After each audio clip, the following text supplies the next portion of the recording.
Womp womp.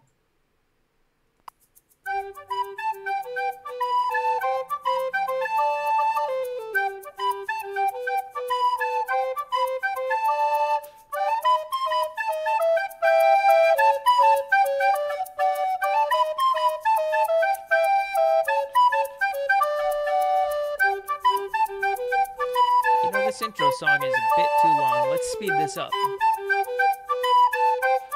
Yeah, double speed's good.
Let's slow it back down for the warble.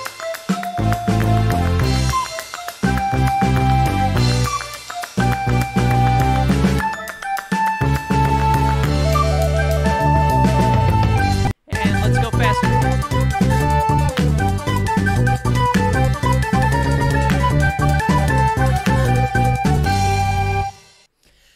Welcome, everybody, to the StopGap, Stop Hands, Back Tits, Participation Awards, Bathtub of Crawdads. Anyone with the Haitians joining Ice Small Knife Ninja pumping up. A10 Warthog over third of the bourgeoisie. Black on my blockchain, Black Hole Explosion, the Greatest Generation, Senator, Congressman, Junior, Money in the Dick, Stan Cosby, Coffee Date, Peppa Pig, Gangsta, Hoovy, Out of Shit, Gay Puerto Rican Genie, Goodnight Biscuit, Soy Boy, Momo, Canadian White House Fire, The Loneliest Tooth, Womp Womp, Radio Show. It is the week of June 21st, and if you haven't been keeping up with the headlines, here's what we got on the week. The U.S. says, fuck you to human rights. The EU proposes tariffs on whiskey, jeans, and Harleys in response to the U.S. tariffs. Americans own 40% of the world's firearms, a study says. Russia prepares to set the retirement age above the male life expectancy. Trump threatens to send 25 million Mexicans to Japan to de-seat their prime minister. Since September, 114 political candidates in Mexico have been murdered. Trump backs down from his family separation policy in a surprising change of mood. Coco the gorilla has passed away at the age of 46. Dick's out for Coco. XXXTentacion has been shot and killed in Miami. And the best news of the week, Canada becomes the first G7 country to legalize marijuana. Not one surprising story in there. Not one. Not one story. Like, Coco the gorilla passing away? You weren't surprised by that? He's a 46-year-old gorilla. No, I'm not at all. You aren't surprised that Trump backed down from his family separation policy? Did he change his mind? No. No, it doesn't surprise me at all. He changed his mind. Trump threatened to send 25 million Mexicans to Japan. They have lettuce too. They need that lettuce picked just as much as we do. Oh, man. But What is the average lifespan of a gorilla, both in the wild and in captivity? I don't know. Like 46 sounds like pretty good. It does sound decent, doesn't it? Think about how Well, terrifying. he also knew sign language, so it all makes sense. But Yeah. I mean, like, I thought gorillas lived to like human age. Not who wants to know sign language. it's almost like we should Google it. Oh, shit. Whoops. Double posted. Ooh, look at me. I'm Jerry. I'm all tech savvy. I can Google shit. Google it. Let me Google how long a fucking gorilla lives. Fucking Captain Jack Sparrow over there with the grin on his face. Seriously, he's gone from fucking Jon Snow to still having the mustache and the longer hair. It's He looks like the lead singer of Beirut. Or Tom. 182. Are we not? Is no one ever going to talk Undone. There we go. about how crazy the guy from Blink 182 is? Does anyone know about this? Yeah. The dude Tom Oh, DeLonge yeah. decided to start researching aliens I don't know, instead. dude. He's been obsessed No, with aliens for forever. they've contacted him because he has some sort of insight into like the alien world. He's fucking insane, dude. Yeah, no, that's why his whole off split was like weird as fuck, alien twinkle noise. Oh shit! Hold on. Relating to the XXX Tentacion killing, I got some breaking news from Reddit. Let's go ahead and listen to this. You guys can't hear it. I don't got nothing. What y'all doing, bro? What y'all doing, bro? I don't got nothing, bro. I bet he's not saying anything nice. Please don't do it. Please don't shoot me. I got kids.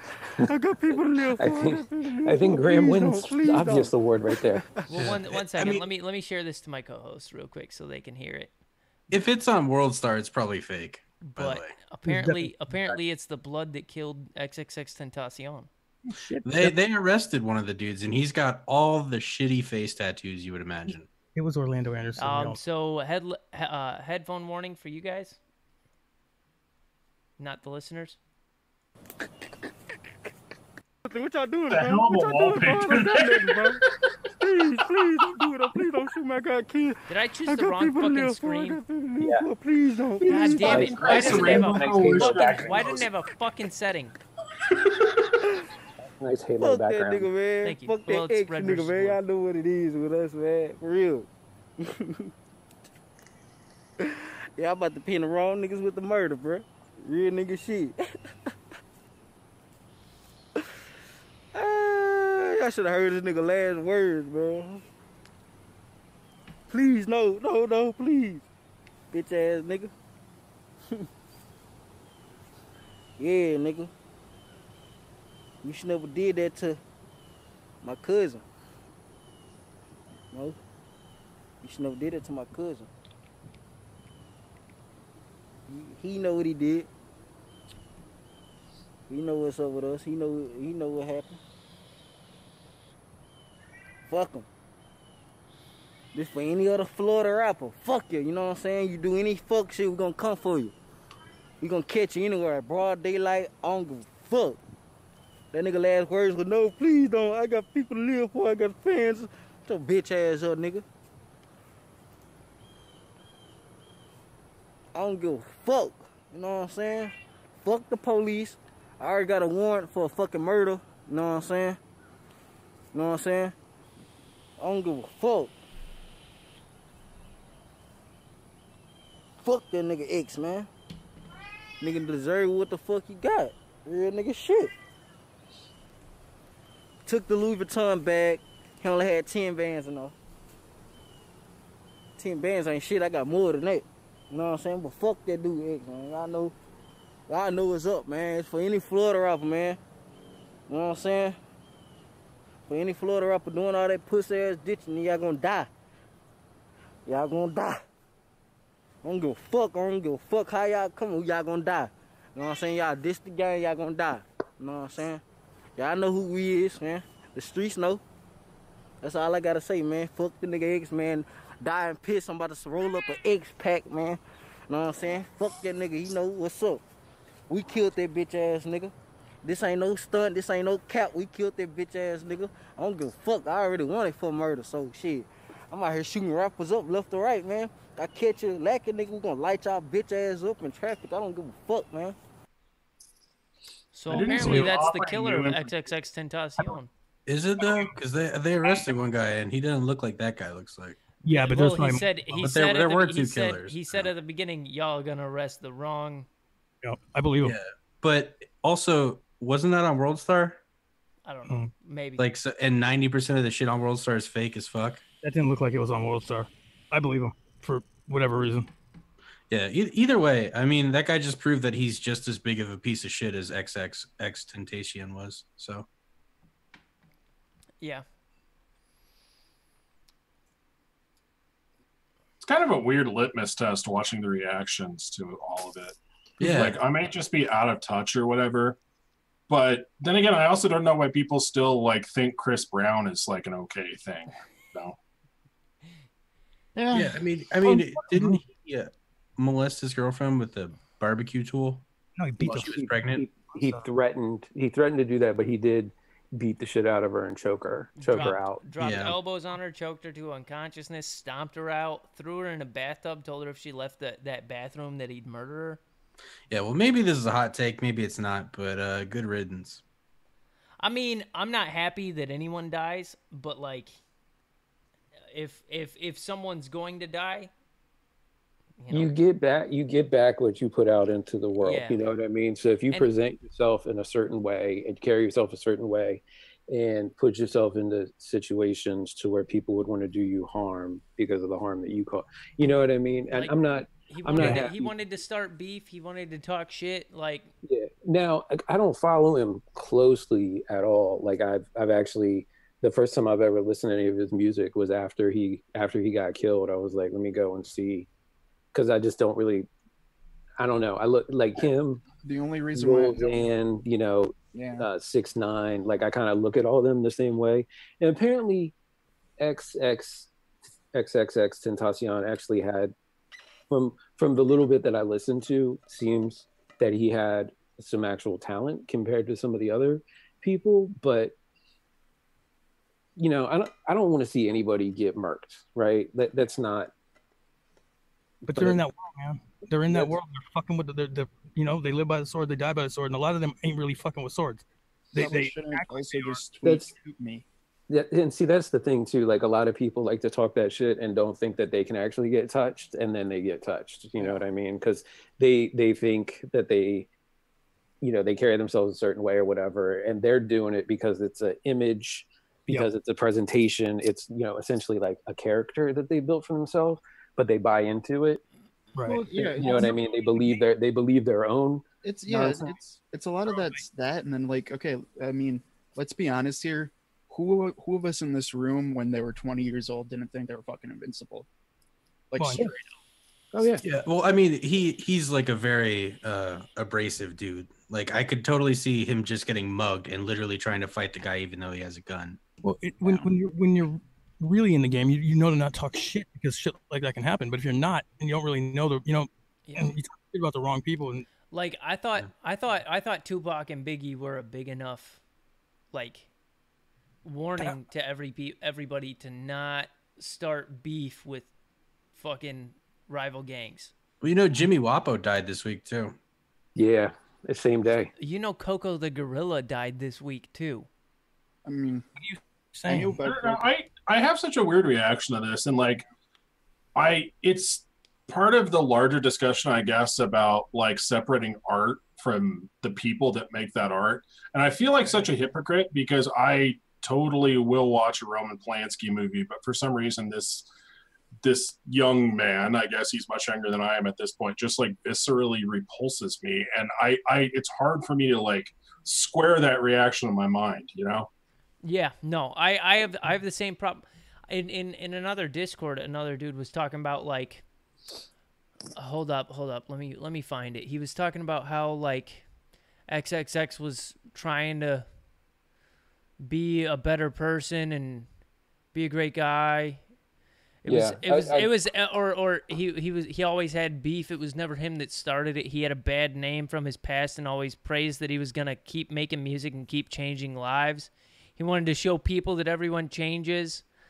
When you get money, though, but it's like, I don't care what charity you donate to. If you threaten to fuck your pregnant girlfriend with a barbecue fork, like, that's not. Yeah. There's a whole like laundry list of things he's done to her. Yeah, he wanted, and he's like he said in the video, all he wanted to do was change kids' lives, and then he says the world's fucked, and I'm like, yeah, he really wanted to change the kid's life when he threw his pregnant girlfriend through a wall, elbowed both of her eyes swollen shut, stomped her out, and then choked her until she was unconscious, then threatened to rape her with grill tools, or the really great guy when he said when he beat a guy into a coma in prison because he was looking at him. Well, that's the thing. Or the guy at his show that he spit on and then knocked out. This guy's just a fucking pig, huh? He's just a disgusting animal. He wasn't a good guy. Yeah, I'm biased, so that's why I'm keeping out of it, because I didn't know who he was till we had to talk about him on No Life one time, because I mean, already like 6 months ago when all that stuff started coming out, he got completely banned from Spotify or something like that. No, But that was, they or they changed made it the so algorithm. yeah, It so he was when couldn't they be did the algorithm for him and R. Kelly to where they Yeah. weren't going to be like suggested artists or right. whatever. So I didn't know who he was until then, and then we had a discussion about it. It's like, is that right? Is that wrong? And then like just started looking up why that was a thing, and it was like, oh Yeah. So like I have issues with a lot of this like SoundCloud rapper era just because they seem like fuckboys, like all of them. You know what I mean? Just the way that Yeah. tattoos on the face, and like not like good tattoos on the face, not like they're doing like some big old like Maori like tribal, you know, there's just like a bunch of like random bullshit. The way they carry themselves on social media, the way that they act like they're invincible, can't get touched, you know, because they're making some money right now, they're going to be making money forever. I would like maybe like, yo, I've seen a whole, I'm closing in on 40. I've seen a whole lot of rappers come and go, and most of them don't have anything left by the time that they go. You know what I mean? So it's like I look at this whole generation, I'm like, I don't get it. But then part of it too is I'm out of the demographics now. Like they're not making music for me. No, Yeah, but the face tattoos though, like I think for a lot of them, it shows their commitment to becoming something as far as the rap game goes. It's like, they don't. They But I don't mean, get it. I see they dudes. go, I get these face tattoos. I'm not getting a regular job. I mean, but I see dudes out here that aren't rapping, just out on the street around here that got face tattoos and shit. Most people I know. It's a whole different mentality among this generation. It's almost like a I almost feel like this is like a new like lost generation, like right after World War One, like that whole era. I feel like the kids right now are coming up strictly on like a consumerism. We're not going to have anything, so we might as well take what we can and enjoy our lives and live as much as we can because it's not going to be any good for us. It has to do with the way that stuff's kind of been shaken out for like the last like decade or so. Yeah.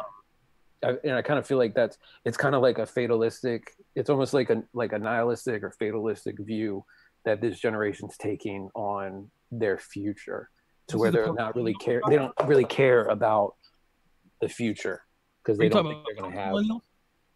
What's that? Is that post millennials? Is that what you're talking about? Like I think so. Like the 18 to 20-year-olds right now, and I guess probably a little bit younger than that. Yeah, it's gonna be really bad when the ones. You know what I mean? Because they're looking at, I mean, if you want to go to college, they're not going to be able to afford to do it. So they're going to end up in the same, they're going to end up in worse college debt than our generation is, or the generation under me. You know what I mean? Yeah. Apartments with the gentrification, the way that the demographics are changing places, like it's impossible to find somewhere to live for an affordable amount. Food is expensive. Jobs are paying less. You know what I mean? It's a bad situation that they're finding themselves looking at, and I think that's kind of coloring their view. Like, well, we don't have anything to live. We're just going to go and get it and live for now. I think the monument connection. It's like, look how much different life is from when we were young. Like Matt, as it is now. But the people that are raising the kids now, they're a couple generations beyond us. You know what I mean? Like they're raising kids now, and they don't have any idea of what the way things were like before. Well, I mean, I got people I graduated from high school with that have 18-year-old, that have like seniors. Like, when I was still on Facebook, like people that I graduated with were putting up their kids' senior pictures. Right. That's what I mean. Is that 18 or 19? You know what I mean? Like they're going to start raising kids. They are starting to raise kids, some of them, and it's just there's no touch, there's no connection to the way the world used to be. Because like the millennials, I think it was like we were half in, half out. Yeah. Right. And the ones raising us, they were all the way out. But now the world's so fucking different that there's no connection. There's literally like no connection. Like they just, everything's different. They do things, everything they do is different. It's odd. So it's going to obviously be they're not going to fit in with the, I guess, rest of society, like the older generation at all, like more than any ever probably. And I'm looking at the chat too, and like Indy's Best is on here, and yeah, I do see like, so before I got sober, I used to get in trouble a lot. I used to end up going to court and stuff, and I can't even count like the number of times that I went to court and I put on a shirt and a tie, and then like the next person that was coming in for a case would show up like in street clothes, in like a hoodie with like marijuana stuff written on it or whatever, you know what I mean? A pair of jeans and like a bandana, and then wonder why they're getting looked at the way that they do. And so like, you know, because we hire, you know, I hire people at my company too. And I mean, you know, I got tattoos on my hands and whatever. So like, I don't discriminate on that, but I do look at like, I wouldn't say I wouldn't hire somebody strictly because they had a facial tattoo, but I'm gonna look at what that facial tattoo is. But it's a face tattoo, man. Think about how it's like some bullshit written. Like that's one, you know, like I said, if I see somebody out there, if I see somebody out there with like some kind of like a Mike Tyson, like a Maori, like whatever, I'd be like, okay, that's something different than just getting some bullshit written.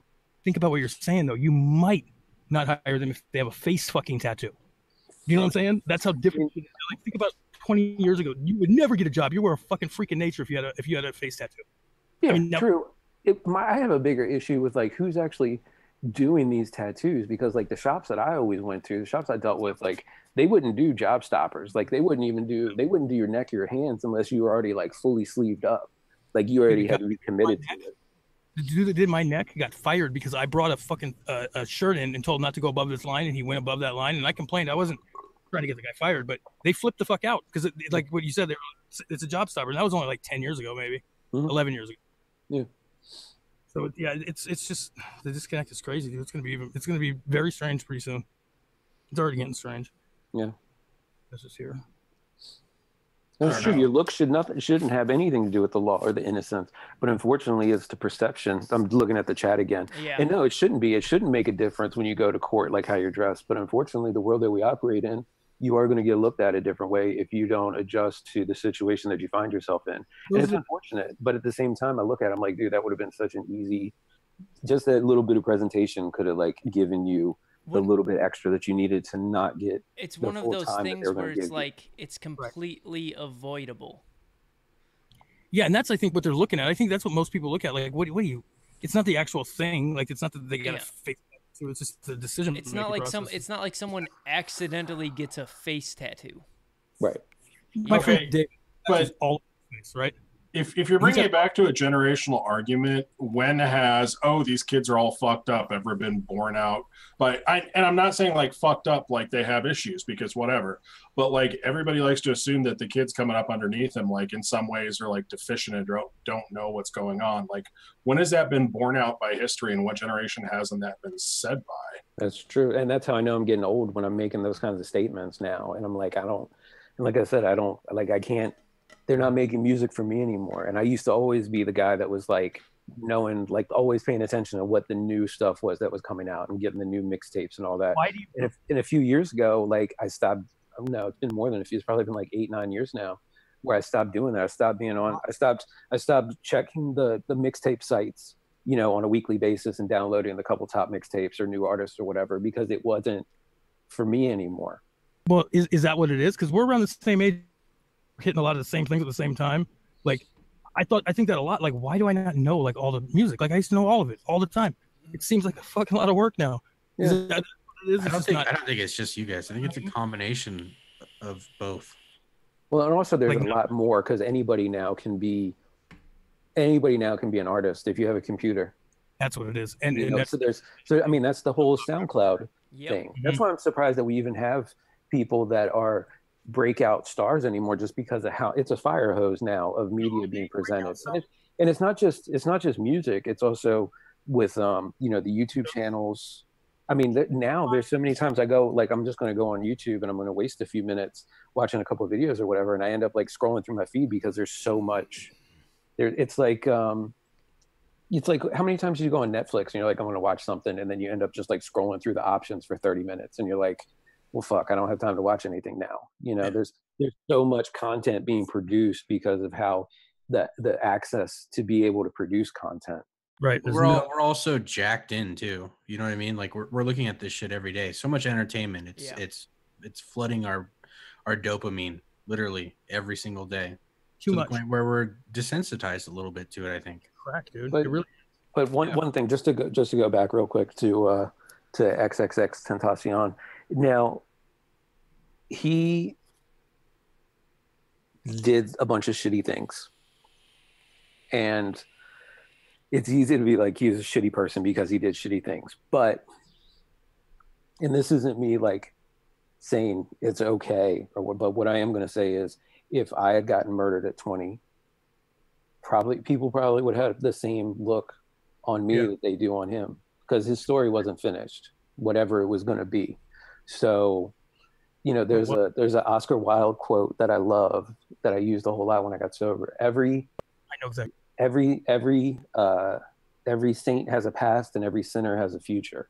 So, you know, I'm not saying that he was going to turn into something, you know, because I've read a bunch of stuff that he was turning his life around and he was doing X, Y, and Z, whatever. I don't know. There wasn't enough time for him to do all that kind of stuff.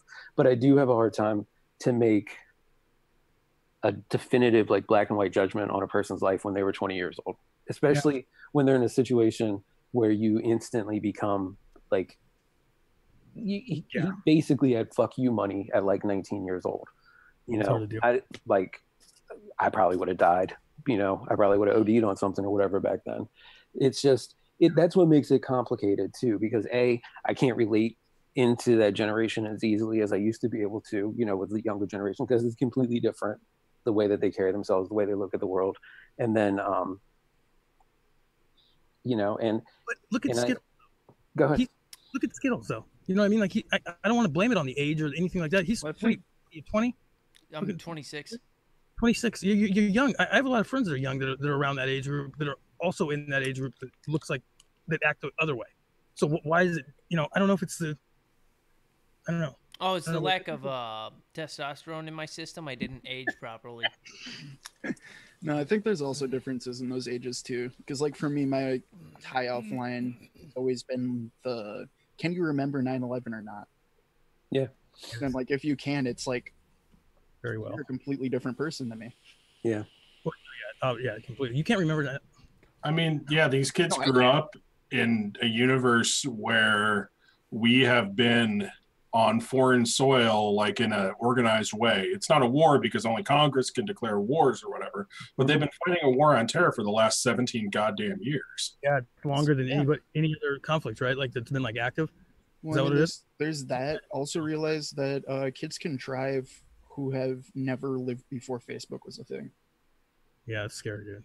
Fucking scary. Well, I mean, I look at when I saw Tentacion's, you know, obits and stuff. I look, he was born in 1998. You know, I graduated from high school in 97.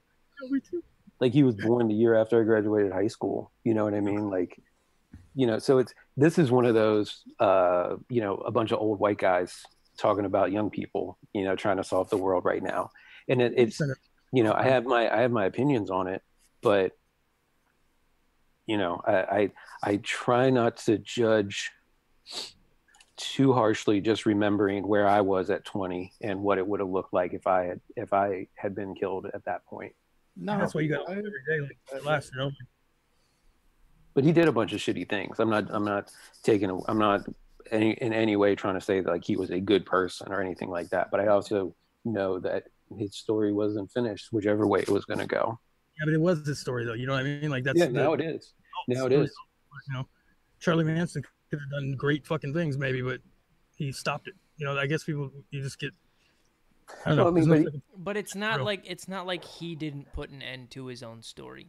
Yeah, right. Like he worked towards this. He put out. Yeah, the persona that he projected, the actions that he took, like there was no way he was making it past 25. Not if something didn't drastically change. Yeah. I mean, I look at that because I see like 6ix9ine like daring people to come and get him, and I'm like, yo, if people did that shit back like in the late 90s, like in the mid to late 90s, like when I was growing up, like DMX would have been out there. Like DMX would have gone and ran up on him. You know what I mean? The music artists that we had back then. You didn't run around daring people to come and get you and telling people to come at you or whatever. And so don't be surprised when somebody comes and gets you if you tell them to. Yeah. I mean, right after it was announced, Shindo posted a Twitter post from fucking XXX Tentacion that said, "Shoot me." Yeah, that post didn't age too well. Like, you don't say that when Well, if you don't take bodyguards, first of all, you don't do shit like that. He was at home. He thought he was good because he was at home. But like, bodyguards don't save you. If someone wants to kill you, you're gonna die. yeah. But I mean, he was at the motorcycle dealership, like, and it is like close to his neighborhood, like where he lived, like where he grew up or whatever. So he thought he was good. They knew he'd be. Yeah, I mean, that would be like, you know, never. No, I'm not. Yeah, it's just Don't say. you're not safe. You're not safe. If you have people coming for you, you're not safe in your own place. Like, those are the people that hate you the most. And he wasn't ready for it at all. That's like the number one thing. Like, that if I could tell like any any person from a bad area that does something that is able to make some money, does good, get some fame or whatever, is get out of there. Out of there quick, because they hate your guts. They all hate you. They look at you like, I've seen it. You've seen it. Anybody starts getting money and they're not happy for you, and it's always the same thing. They're always flaunting it and thinking everyone's cool with it, and they're not at all. Yeah, it's bad news. Yeah, just having money can give people the perception that this person's changed. Yeah, well, that's what it is, because they're sleeping on the floor, and all of a sudden you got stacks of in a bed. Oh, you could have something very minor, and they're jealous of it. Yep. Yeah, the substance abuse thing is huge. That is going to be a huge issue. And it's like I was saying in the chat, like, I don't think it's always been this bad with people doing like conventional, like hard drugs, like fucking opiates and meth and all that other stuff. And do you think that has a tie-in to all the entertainment overload and dopamine? Yep. See, I think it's easy to call it, oh, the kids just need to be entertained all the time, so they're taking drugs. I think in a lot of ways, like, getting fucked up is not necessarily rational, but it's like a logical, it's a logical way to deal with shit that you can't get your hands around. And there's a whole lot of shit going on for people that age that they can't get their hands around. I think people definitely feel more powerless right now than ever. Do a couple rails of coke and pop some Molly, and you feel like king of the world. Exactly. No way I was ever putting dope down, feeling like that. Like, I cannot do this and feel like shit all the time. Like, fuck you. You're like, no way. And that's Like, I think Concrete hit it on the nail on the head right there, because that is what it is. It's mostly like, I mean, when I was younger doing a bunch of shit, it was just because I was not happy. Mm-hmm. And it was okay, well, this could be a potential release for happiness. I don't think that's everyone, though. I think there's a lot of people that are raised well and are very happy, and they just get into it. No, it's not even that, dude. I mean, that's literally science that, like, when you were about 18, 19, like going into 20, your brain's overloading neurons again, and you're trying to make connections again. Like, regardless of who you are, like 18, 19, 20 fucking sucks, because there is a lot of shit that doesn't make sense to you. You're trying to make sense of it all. And now we're in an internet era where there's always something. There's always something going on. That one other thing too, I feel now, like, where I'm at in my life, I feel like you grow more and become you become who you are more from, like, you grow more from 20 to 25 than you do from 15 to 20. Yeah, you do. No, like, if you really look it up, your major development is from basically 0 to about 5 or 6, because that's when you're fresh born, like your brain's completely flooded, and you're trying to make connections. Starting around 18, ending like 22-ish, somewhere around there. So like that, like just out of high school, kind of college age, you're kind of doing it again in an attempt to set up your adult life. Mm-hmm. So there is science behind that. Yeah. Also, the whole frontal lobe is what makes connections between actions and consequences, and that doesn't fully form in men until you're like 24 or 25. Right. Yeah. And women mature a bit earlier. Yeah. And once again, this is not me trying to justify Tentacion or his life or anything like that, but I did go look through like his Wikipedia page and did like a little browsing, and like he had a fucked up life. He had a fucked up life as a kid. Lot of shitty stuff, and that has to have some, that whole nature nurture thing, like that has to have some bearing on how you approach the world. If you are treated poorly and you see violence and disrespect and don't feel love and grow up like in foster homes and, you know, like all of that kind of stuff, like being in the system when you're a little kid and growing up that way, like that has to affect the way that you interact with the world around you as you get older. Yeah. Did you ever read Freakonomics? Mm-hmm. Yeah. Dude, Freakonomics did, like, I'm sorry, this is like a mini tangent, but like Freakonomics ruined social science because now everybody's looking for like, oh, this is a fun little connection so they can turn it into like a 5-minute long story. I feel like Malcolm Gladwell's done the same thing too. Yep. Yeah, I kind of lump them in with the same thing. Like, I think the social sciences have a really important role to play, but I think reducing things down to like counterintuitive, like M. Night Shyamalan style twist sound bites, like undersells some of these issues. Well, you're right. They only reduce to what you reduce them to. Yeah. To how much credence you hold in them. Social science, I think, is incredibly important, but at the same time, Malcolm Gladwell's not a social scientist to me. He's a writer. I mean, you can draw the connection, but obviously you can't say that it's responsible for everything. You can't be that reductionist about it. No, it's I feel it's just another part of the equation. I don't know. And I was also going to say about the drugs thing, like I am like a card carrying Reddit fedora atheist in terms of like my actual beliefs or whatever. But one of the things that I actually did like a lot from, you know, getting sober and going through some of the Alcoholics Anonymous stuff is the idea that like addiction and sort of drug use to cope with things is kind of a spiritual disease, whether that involves a higher power or not. And it's not hard to see how people are coping with a lot of things right now and they feel like kind of hollow, and drugs fill that pretty well. The availability right now is ridiculous too. I mean, it's fucking ridiculous. The ease of being able to get shit is like it's never been before. I mean, the availability is there because the buyers are there. You know what I mean? Supply demand. You know? It's at a level now that like it's ridiculous. Like everybody, if you're a drug addict, there was a thing when I was doing drugs, like it was hard to get. Mm-hmm.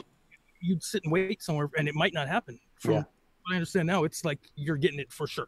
Yeah, the droughts were real back when I was getting high. Right. And instant gratification is always more appealing than long term. Yeah. These kids don't. It's hard to see the end of the tunnel, and these kids don't even see the tunnel. They're so far in front of it. Part of the struggle. There's going to be a lot of people There's going to be a lot less people quitting. I feel, because I think part of the problem with, or a lot of times when people quit, it's because they get fed up with weight, or they can't get it, or you understand what I'm saying? Like they don't. There's a whole availability aspect of that people just start thinking about shit when they're coming down, or they're getting off things, or they're kicking, and that's just not happening. And they're cheaper than they've ever been. Oh yeah. But how well has combating the supply side of drugs worked? Like that's the entire thing. It's the thing about the war on drugs. Like obviously it hasn't fucking worked. So why don't we try to give people reasons not to do drugs as opposed to just keep them from like doing drugs? Well, no, I mean, once again, we have a whole thing against harm reduction and rehab and stuff like that. Like we want to pay for. We want to build more jails. We don't want to pay for, I don't want my tax dollars going to drug addicts getting sober, but like that's going to make a much bigger difference than building a new prison. Yeah. But in the long term. Prison makes money. They have to start looking at themselves. Like by all measures, the war on drugs has been an abject failure. Because it went from a war on drugs, and the inception was a war on drugs, and it very, very quickly switched to a war on drug users. Yeah. Because I was gonna say, like, I lost count of how many kids when I was 18. I lost count of how many people, like, we would go out behind the corner, wherever. So many people would just be like, yeah, I'm just doing this because it's illegal. Like so really, many. I've never met a drug addict, and I say this. No, not an addict. I've never met a heroin addict or a drug addict. But like that's how I think a fair amount of them actually start like that. No, I don't know. I don't know. I know what you're saying. Like there's a lot of they're like that rebellion part does play into it. Like if you're not in an urban center. But I've never met someone that has said I would do this, but it's illegal. You know what I mean? Like it's never been a deterrent either. I've never met anyone where the law is a deterrent. No, exactly. No. Yeah, no, I agree with that. Like, well, then that's what I was saying is like, I've met more people who the laws were actually making it cooler to them than it was current. Taboo. It makes it like You know what? And that's another thing. That's why I was with the like the flavored oil for THC, for like the vaporizers with the THC, because I'm in Vegas and it's legal. And that's what I'm always saying. Once the novelty wears off and it's not a thing anymore, like gambling out here is no big deal at all. No one even thinks about it. But if you're somewhere where you can't do it, people always want to do it. It's, you know, so now with the marijuana, it's like not even a thing. Like, you know, it loses its sparkle. Hey, what is the law in Vegas? Like, because I know Nevada is recreational. So, like, the last time I was in Vegas, now this is going back. Last time I was in Vegas was in 2001. But like then you could still like you could smoke cigarettes anywhere except in an elevator. But aside from that, like you could smoke everywhere. So can you smoke a joint anywhere?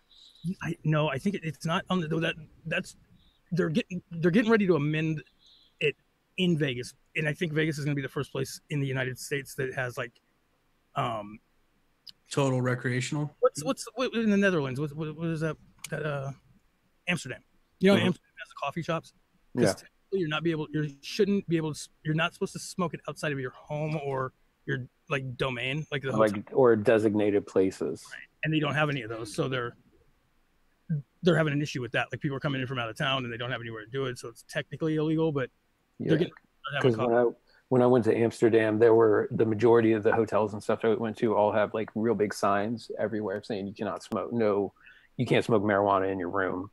Yeah. So think about Vegas, like Vegas and Amsterdam. That's what I was wondering, because when I was in Vegas, like that was one thing I loved about Vegas, because by that point, like the East Coast had already started doing, back in 2001, they had already started doing like you can't smoke here, you can't smoke there, you can't smoke in restaurants unless it has a bar, and you can smoke in the bar area. And then they got rid of that, but then we went to Vegas and it was like you could smoke anywhere. You could smoke in the hallways. You could smoke anywhere except in an elevator. And I was like, oh, I love it, because I was chain smoking, you know, so I'm like everywhere. So I was just curious how they were approaching that.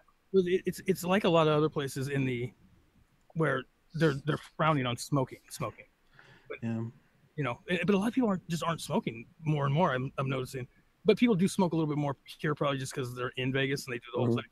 Yeah, totally. And it also it's just something that's not like, it's always been like the smoke city, you know, Vegas. You can tell people come up, like if I was standing in the pit watching games, you could tell people are strictly smoking just because they're there.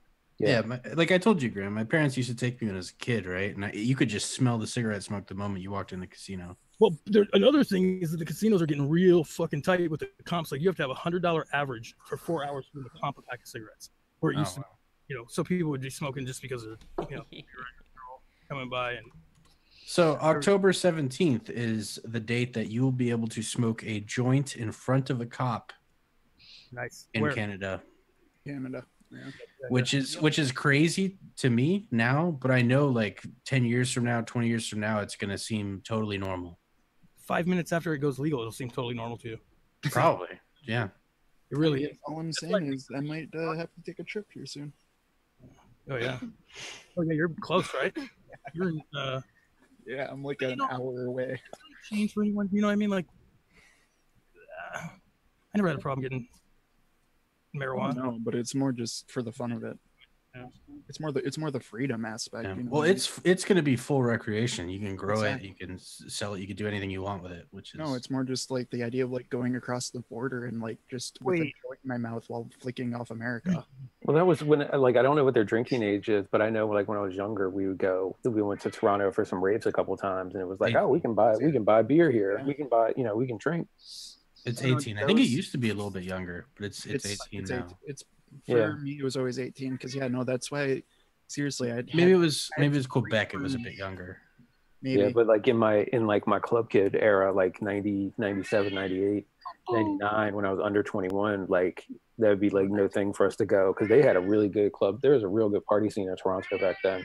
Mm-hmm. And we'd go up and be able to buy beers and shit and not have to worry about it. Oh no, dude! I had 3 friends who literally chose to go to Wayne State and Detroit just because they could go across the border in 20 minutes. My friend was just like, "Whose baby's crying?" It's this cat, this half Siamese cat over here, telling me that he's supposed to get fed. Hey, condolences on your cat that passed away in the chat. Yeah, I'm sorry to hear about that, man. Yeah, I had to, because I've had these two since they were born. Where I had him and his brother since I had the mom cat. They were born in the living room, and I've had him since then. And I had to put his brother down last fall, and so he's He was 17 then. He just turned 18. So I don't know what's going to happen. Like, I don't know how I'm going to deal with him because I've had him since he was born, man. Yep. Yep. I mean, you'll spend a couple of years like preparing yourself for it, and yeah. Oh yeah, you just lost one. Yeah, you lost your old guy too. Yeah. Yeah. I mean, the one plus with mine was that he was actually he got sick and he was in obvious pain, you know, and it was really quick too. It was like a couple days, like really quick. So it was tough, but at least it was at least I knew that he wasn't going to be in the pain anymore when I took him. So I think that's the best way to think about it for the older, like if they're old too. Because I mean, like it's like for her too, it was one of those things where like it really fucking sucks.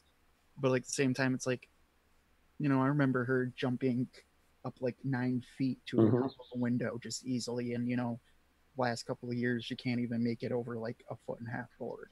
Yep. And she'll keep trying. Yep. So, yeah. Yep. So, all right, moving on. So not talking about dead cats. no more dead rappers. No more lost generations. No more dead cats. Cheers. Dead cats, like I second that. Fuck. What are we gonna talk about then? Oh, yeah. I don't know. We could like all yell at each other about immigration. Let's just talk over each other for the next hour. All right, I'm cool with that. I don't really care, do you? Well, didn't he sign the thing saying he was stopping the family separation? Yeah. Yeah, but I don't really care. I mean, it's fucked up that they were doing it in the first place, but at least I did that fucking jacket. That jacket. Did you see that today? No. That cannot have been on purpose. I know. I mean, she's painfully Eastern European, which is funny dealing with the immigration thing. I love it because it's just like, holy shit, that is like she was wearing something spot on 19-year-old teenage angst. The jacket. Yeah, she just wore like a you know, a jacket you'd find on like random Urban Outfitters that just says "I don't really care, do you?" spelled with a U. And like nobody stopped her. Like it's painted on the back of like a military style jacket. She was shopping at H&M. Yeah, and that's what she chose to wear to go for her surprise visit. Like it's just like that's just funny. Hold on, I'm gonna go give this cat treats so he stops yelling at me for a little bit. How about fucking womp womp? Womp.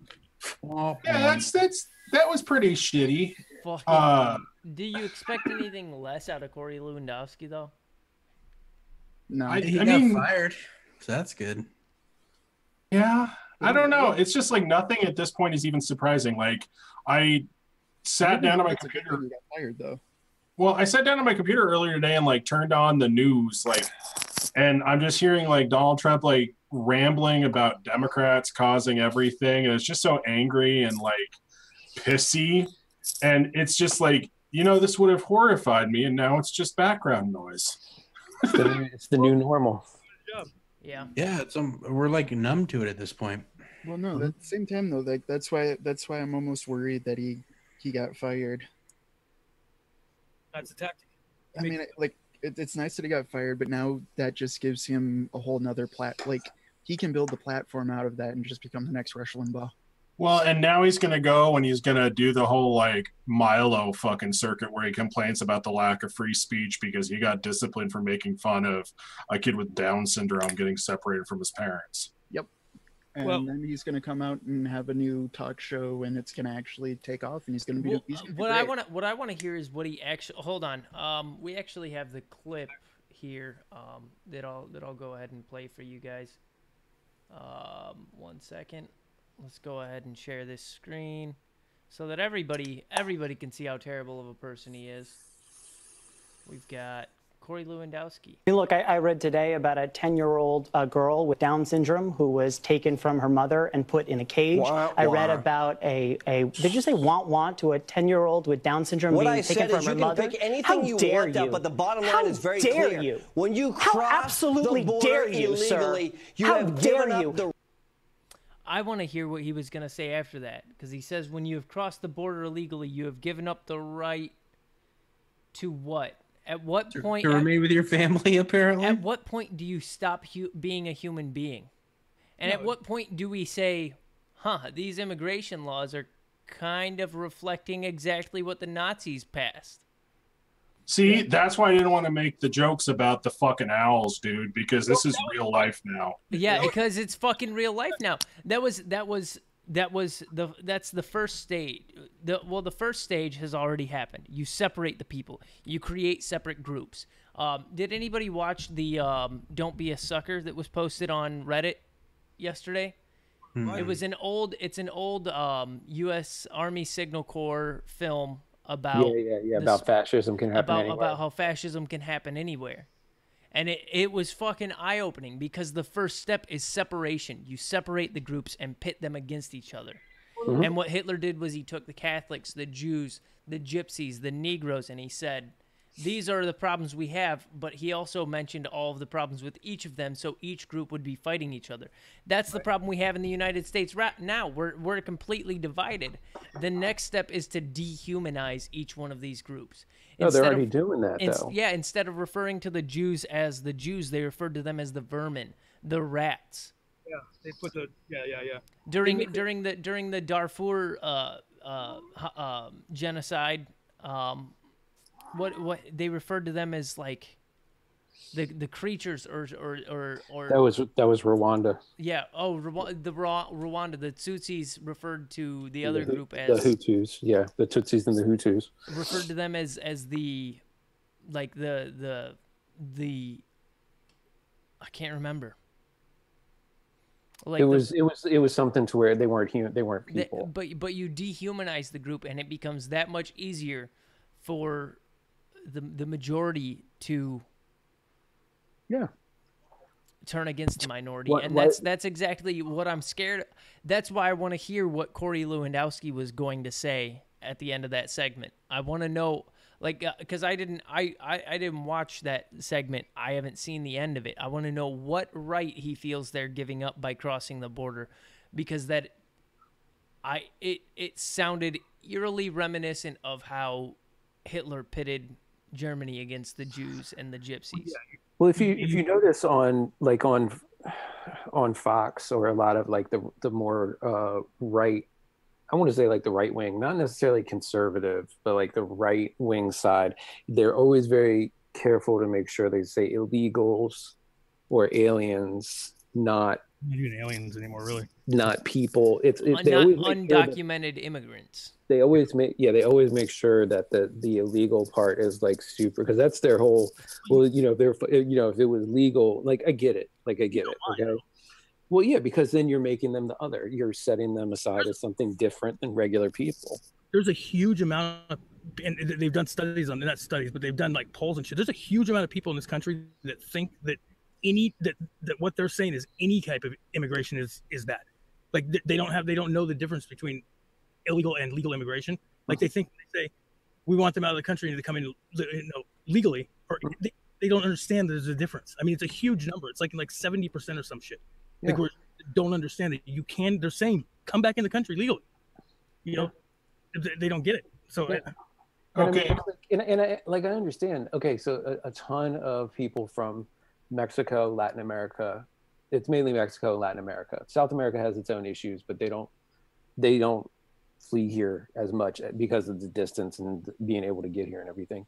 But right. the reason that they're fleeing is because it's a fucked up situation that they're in. You know what I mean? Like Mexico is fucked up. How many politicians have been? Did you see that last thing about the latest politician that got killed in Mexico? It's like 19 or something.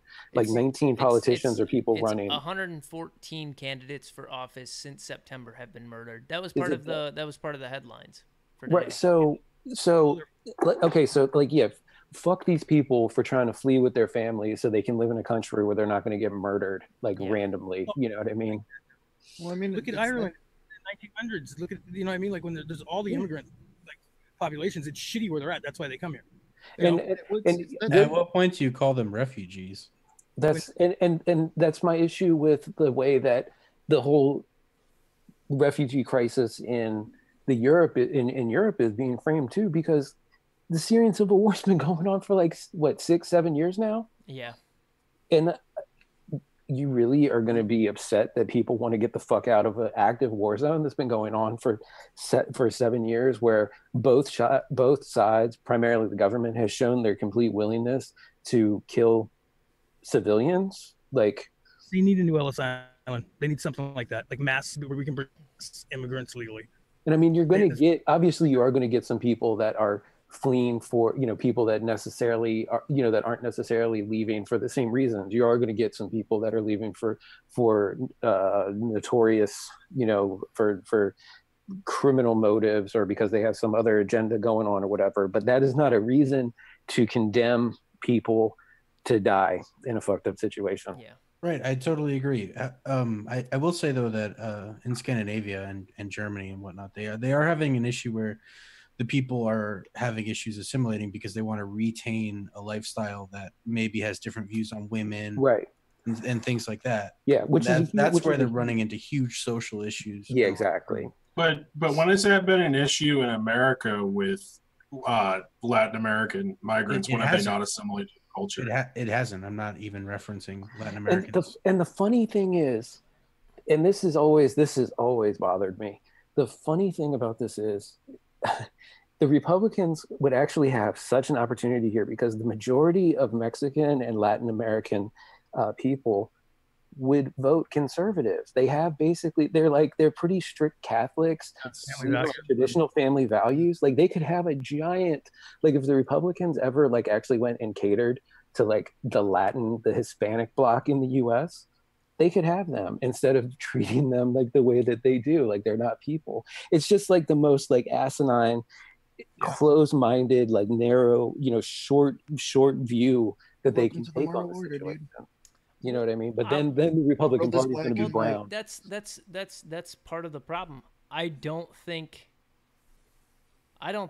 it's America fighting itself, because after watching that Don't Be a Sucker, the way that we're saying the Republican Party, the Democrat Party, how we pit it against each other, that's exactly how that's the illustration that this film gave us of how to fall into fascism. You just start blaming the other person for your problems, instead of looking at the person that is benefiting from this. And I feel like that draws even more light to the allegations of Russia tampering. They're just trying to sow discord. Yeah. No, read a book called Moral Politics if you're interested, because that book is fucking fantastic. Disregard the entire last third of it. So. Well, no, because the first 2/3, it's 20 chapters or so, and the last 3, he just gives his opinions, and it's weird. They're not really great opinions, but it's also just weird because the first 20 chapters are him as a cognitive scientist attempting to understand why people vote the way they do, or not necessarily vote the way they do, but he breaks it down into how the morals go. So conservatives have a very similar moral structure and liberals have a very similar moral structure. And he breaks it down to that. The last third of it is just him having daddy issues. But the first 20 chapters are actually really fantastic, because it breaks down how a lot of traditional conservative in the US is based off of the idea of the moral order. It's based a lot around the idea of the nuclear family, basically. It is God, then mom or dad. It's God, dad, mom, children. Anything outside of that's derivative. Derivative. Huh? No, I was saying that they look at them as outsiders. Yeah, exactly. So and that relates to how they see the government. That was the idea of the book. So government would be dad. God is always over dad, but dad's supposed to keep all the children in line. Yeah, I mean, at the end of the day, though, we're talking about immigration, and what we should really be talking about is basically destroying these people's lives, because that's what they're doing. Mm-hmm. Well, right, but morally, in a sense, morally it makes sense. They are maybe even causing permanent harm to children. I mean, it's borderline evil. No, I agree with that, but like from that mindset, what I'm saying is it does kind of rationally make a little bit of sense, because rationally from that side, it's they they came here illegally. They broke a law. They broke the rules. You can't let anyone break the rules, no matter how terrible it is, because once you let someone break the rules and go free, everyone can. That's that mindset. Yeah, well, it's a law that's existed for a long time. It's just never enforced. Right. Well, and I'm not saying I disagree with it, but that's what that mindset comes from, and I understand that rationality. The argument that this has been a law for a while, like the immigration system's been fucked up for a long time, but it's been invisible fucked up, and you didn't have a group of people that are theoretically, you know, like in charge of the country taking an obvious amount of satisfaction from splitting children up from families. When they talk about, like, Obama was like putting children in these camps and stuff, Obama was putting unaccompanied minors in those camps. He wasn't splitting up, they weren't splitting up families. This is a new permutation of a bad policy that's particularly vicious and shitty. And as a parent, and like, you know, I have a 2.5-year-old. I can't even imagine how fucked up my situation would have to be for me to think that sending my 10-year-old kid by themselves to another country is the best option for them to be able to have a life. So that just shows what they're living in to start with. No, that shows that they're subhumans that don't know how to raise a child. That's what that shows. That shows that they're bad. They're bad at parenting. What I was gonna say, though, is like, if you were in that situation, wouldn't you do that in a heartbeat? Because that's been my understanding. I don't think it's a heartbeat decision. That has to be unbelievably difficult. So that has to be one of the hard. That's like a Sophie's Choice type of deal right there. Well, I just mean like more as like if you were in Syria, would you send your child away? Yeah, but to send a kid by himself from Mexico City to the U.S. without having, you know what I mean? You're going to pay somebody. You're going to hand somebody $10,000, and all they're going to do is promise that they're going to get your kid there, and that's it. You know, like that has to be really fucking bad to go do that. That's what I mean. So I think, from my understanding, if they're actually willing to do that, it's gotta be that cost. It's gotta be that fucking bad. Yeah, you look like you're. You know, it's pretty crazy, man. It's literally on Japanese internment camp, Guantanamo Bay level. Like these. I mean, one other thing that a lot of people don't like to bring up is why. Okay, Mexico's been fucked up for a long. Mexico's had issues for like a long time, but as far as like the current issue, the cartels, corrupt government, like the situation that we're in, right, the 119 politicians being killed, a lot of that. And America doesn't like to look at what we've done in the past and the way that it can have repercussions like decades later in the future. Look at Iran as an example. But like Mexico is destabilized a lot. The Mexico destabilization has a lot to do with the U.S. The demand for products from Mexico, you know, drugs. Those cartels wouldn't be as like Pablo Escobar. I know I'm jumping to South America now, but like Pablo Escobar wouldn't have had to spend $10,000 a month on rubber bands if we didn't like cocaine so much, if we didn't purchase so much cocaine. The same thing with those cartels would not be in place if there wasn't that amount of money to be made off of the drug trade. Most countries are calling for the United States to legalize everything because we consume 90% of the world's drugs, and they're saying that because of the United States drug problem, they have crime problems. Yeah. So like FARC, like the whole the rebels in South America and Colombia, like the whole FARC deal, like we're responsible for that. We trained them and armed them to a certain extent under the table. Nicaragua, the Iran Contra situation, Mexico, the current state that Mexico's in, Panama, Guatemala, like all of these cities, like the Panama Canal, like Panama was part of another country. And we orchestrated for them to split off and become their own country so we could put a canal through the middle of it so we could be able to get from the Atlantic to the Pacific easier, right? Colombia didn't want to let go of Panama. Like they wanted to keep that part of the country, but we orchestrated that. Iran, we are responsible for the state of Iran in its current, in its theoretic condition today because they had a duly elected leader that we weren't happy with. So we took him out and reinstalled the Shah, who was a terrible dictator and violator of human rights. And then they had a revolution and it went and it went to an Islamic fundamentalist state because of the things that we had done. But we don't ever want to talk about that. No, dude, we're great. I mean, look, even Oliver North isn't in jail. He's a best-selling author now. He's the president of the NRA. Yeah. Which is fucking insane. Like, isn't he a felon? I don't even think he's allowed to own a firearm. Yeah. I think he got a pardon. Yeah, of course. Because the Iran-Contra thing. It wasn't even that. It was I mean, he took the fall for... Oh, yeah, definitely took the fall. Which I do have to kind of admire, because you don't find that a whole lot anymore. Like, people willing to take like a big hit like that and like give up freedom and everything and keep their mouth shut. You know what I'm saying? Scooter Libby definitely wasn't willing. I mean, the one conspiracy I do think of, even the Watergate guys, G. Gordon Liddy was the only one that kept his mouth shut. That's fair. I totally think Ajit is a scapegoat at this point. I totally think he's just willing to be a scapegoat, and that's why he's doing everything he's doing with the FCC. Sheikh Juarez, you are correct. Dissent is the highest form of patriotism. Yeah, absolutely. I mean, because if you're not even willing, if you don't care enough to actually stand up and say when something's wrong, then you don't really care. Right. I think at the end of the day, we can all agree that Stephen Miller is a fucking twerp, though, right? Hashtag most patriotic show on YouTube. Who's that? Us. Are we the most patriotic show on YouTube? I feel that we're a lot better than we give ourselves credit for. We're always complaining about shit. So I mean, that's because we actually care about it, and we know that we can be better.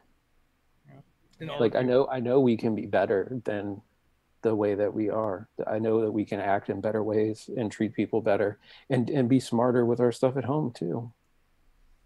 Yep. God damn it!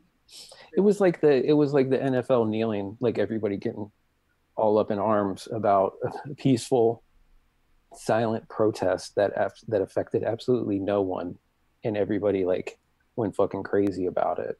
I'm just glad that this didn't remain a silent evil. Like I'm glad that everyone basically there was a huge backlash about it, and like I don't even understand what the point of the policy was to start with. Like, how is that beneficial to anybody? How is that beneficial to the people? Like I don't even understand how that would be a better way to do it from the people that have to process and hold the the people trying to immigrate. I don't think it was ever meant to be enforced. I think it was there in case of special situation where they needed to take certain liberties. Yeah, we needed it like now. They're taking our goddamn jobs. They're not taking our goddamn jobs. They've never been taking our jobs. You want a head of lettuce to cost $8 because that's how you get a head of lettuce to cost $8. I'd rather pay $32 for lettuce than, God damn it, they're gonna take my neighbor's job. What guy looking for it? I mean, like ICE just busted 134 people working in a meat packing factory in the Midwest. Do you really want to work in a meat packing factory? They had the same thing happen in Maryland a couple years ago with it happened in Delaware and in Maryland. Delaware is where like all the chickens are processed. Purdue and Tyson and all that. That's where like all the chicken farms and where they do all the chicken processing. And they had video like showing like what the job is. It's unbelievably difficult and soul numbing and just like destroying. And then Maryland, they had the crab pickers. Maryland's the crab state or whatever. So they have like these companies over on the Eastern Shore that collect, they get all the crabs and stuff, and then people sit there and pick the meat out of them to put into the containers to send out to be sold. And like, could you imagine standing there for 10 hours a day just picking crabs? Yeah. No. For minimum wage? No American can, because I love crab only if I get to eat it. Yeah, you'd be like, we're raised with that whole you can do anything you set your mind to mentality. But if everybody did everything that they set their mind to, there'd be a million astronauts and no one to fucking fuel the there'd be shuttle. That's it. Like it's a fundamental problem with the United States where like there's this whole shame on service jobs or manual labor where it's like, oh, if you're doing manual labor, you're subpar. But we've turned our economy into a service economy by the decisions that were made 30, 40 years ago, for the most profit So let's offshore everything. Let's move our manufacturing away. Because then we can generate more profit for the bottom line and for the shareholders versus keeping our factories here, employing people, paying them a decent wage, having retirement and pension. We can just build a factory in Indonesia or build a factory in Mexico, get as much production for pennies on the dollar, and then all the shareholders are going to be happy. But now you have this whole generation of people, like, those jobs are gone. It's not even just us, it's a combination of multiple countries that are doing it too. Yeah, absolutely. Like Korea is now Samsung now, as of the past 10 years, manufactures most of their products in Taiwan instead of Korea.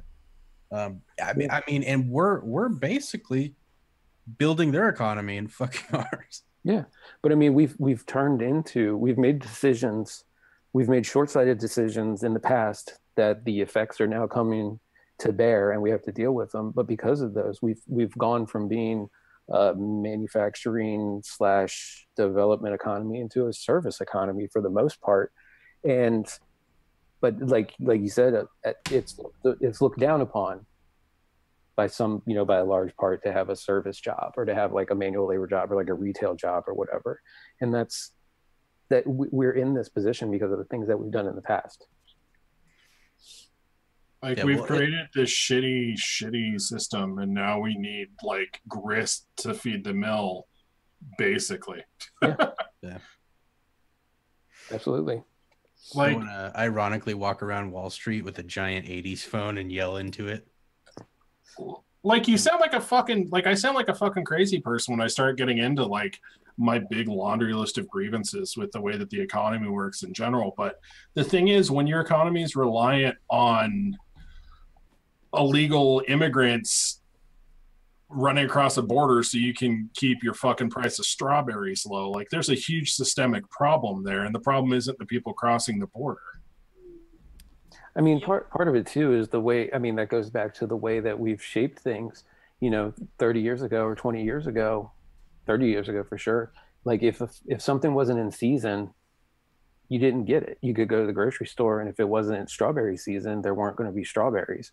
But then we realized that we could have stuff year round by bringing things in from other countries and doing all this other stuff. So now it's like, I don't know, it always kind of weirds me out when I'm in the grocery store and I'm like, this stuff is not in season, so it must be coming from Australia or South America or something like that for us. Yeah, usually greenhouses too, and it's never as good. But like, how crazy is that we've built up this whole, this supply chain to be able to get strawberries in December, to always have them in the grocery store at like a reasonable price. Yeah, most of the tomatoes that you buy are actually from like Iran and the Middle East. I didn't know that. Yeah. And they're green. Well, I did know that. They pick everything they force age things, they force ripen things right before they get them to the stores. I guess I would wonder if that also has to deal with where you're living, though, like location base. I mean, in the U.S. now, you can pretty much go to any chain grocery store and be able to get those same things. What is it? Ethyl acetate that ripens stuff that they spray? It actually doesn't, Jerry. It's actually cheaper to fly it. Yeah. No, I know it's cheaper to fly it. I mean that more regardless of where you live. It's like, well, no, I just mean that as like, if I go to Walmart, you're correct. But then if I go to a more local chain, Myers, all of their stuff is South America. Let's say you live in New York City, and you want to start a restaurant, and you want to use tomatoes from someplace upstate, or carrots from someplace upstate. It is still technically cheaper to actually fly them from even California than it is to get them from a farm upstate. No, I'm not disagreeing with that. I just more mean like the actual location, just because like I've noticed that like if I go to Kroger's versus Walmart versus Myers versus Wegmans, they have different suppliers. Yeah, but speaking of supply chains, did you guys know that the whole like pollution per car on the road and pollution per home is a manufactured issue by the massive supply giants in the world? Like the shipping giants? Say again? Oh, it's mostly shipping. Dude, because a shipping barge on one trip expends about as much carbon as half of all of the United States cars. Yeah. United States vehicles. No, shipping is like by far the biggest cause of pollution. Does it though? It does. Yeah. It does. Because like when you look at stuff like moving stuff by train and stuff, it's actually like quite a bit more efficient than moving it via like trucks. No, so like no, it stands. No, an actual ship. Like if you're on an actual ship, that like shipping the actual ship's emissions are fucking gigantic. It doesn't seem like it needs to be that way because it's still one engine. Even if it's one big engine, it's one engine taking a lot of other engines off the road. Shipping emissions are 17% of the global carbon dioxide. I mean, ultimately, for as distributed as everything is, 17% isn't that bad considering we have global supply chain set up for absolutely everything. Yeah, I mean, are you saying like when you say shipping, are you referring to all forms of shipping? Or No, you like shipping. Okay, so that's not taking into account trains, 18-wheelers and air and airplanes. Then right, that is literally just going to be another. That's going to be another big chunk added there. Like that just, I mean, like I realize I'm hung up on the details here, but it's not like there's thousands of ships. Just one container ship. Just one container ship produces the same amount of pollution as 50 million cars. Yeah, I mean those container ships are fucking ridiculously massive though. If 15 of them are sailing at one time, which is lowballing, seriously lowballing. That dude, there's more than 50. Then it matches all of the emissions by all of the world's cars. So what's the displacement? Yeah, what's the displacement on one ship and what's the displacement of 50 million cars? Because that would just mean they have horribly inefficient engines. They do. No, most of them are still like 50 years old. Like even in the Great Lakes, there's tons of them. Hold on, I'm on the Google. They burn bunker fuel. It's the dregs that are left over at the end of the refinery process. They do burn the dirtiest fuel that they can. It's one of the heaviest fuel. Yeah, because it's the cheapest. Yeah, like going deep into shipping, like it's actually crazy. Well, that's just a regulation problem then. Just make sure they can't burn crap fuel if it's all because they're burning crap fuel. But the entire focus being shifted onto the consumer, blaming the individual instead of blaming the shipping industry for the pollution problem. Because if we all went to electric cars, it wouldn't make an iota of a difference because there'd still be these giant container ships burning the heaviest, most damaging fuel that they can. So what's the takeaway from that fun fact? Why try? No, it's saying if you want to actually make an impact. I guess just to lift the veil, because you didn't know. I had no idea. Nobody. Well, not a lot of people know that. Like, it's not an individual problem. It's an industry problem when it comes to pollution. 196,000 deadweight tonnage for a container ship. That's huge. Yeah. They're 1,300 feet long. Yeah. No, I know Colt knows this because he was also born on the Great Lakes. But yeah, no, like this. Yeah, I mean, I've seen them, like I've been up close to one, like in the Baltimore Harbor before, and I mean, they're absolutely massive. But yeah, like when you hear that, that's like, wow. They're like over 1,000 feet running the shittiest things you can think of, and there's thousands of them, hundreds of thousands of them. No, just thousands, not hundreds. They use twin MAN engines, which generate 29,680 kilowatts, which equates to 39,800 horsepower each. 40,000 horsepower engines. And they can still do like 30 miles per hour. This is why we need to bring back Viking ships. What they do, manpower. Max is. There we go. That's how we deal with all the immigrants. 23 knots, which is like 26 miles an hour ish. Wow. Yeah. Okay. Yeah, that's the Panamax. That's like the Panamax size ships. And they're fucking cool. But Oh no, these are bigger than the Panamax ships. Terrible for the environment. Yeah. Did you see that the head of Audi got indicted? Got arrested? No, he actually has to go to prison. Oh yeah! Wow. Over the Volkswagen, the fuel economy scandal a couple years ago. Damn. Does he have to go to prison for that or for lying about it?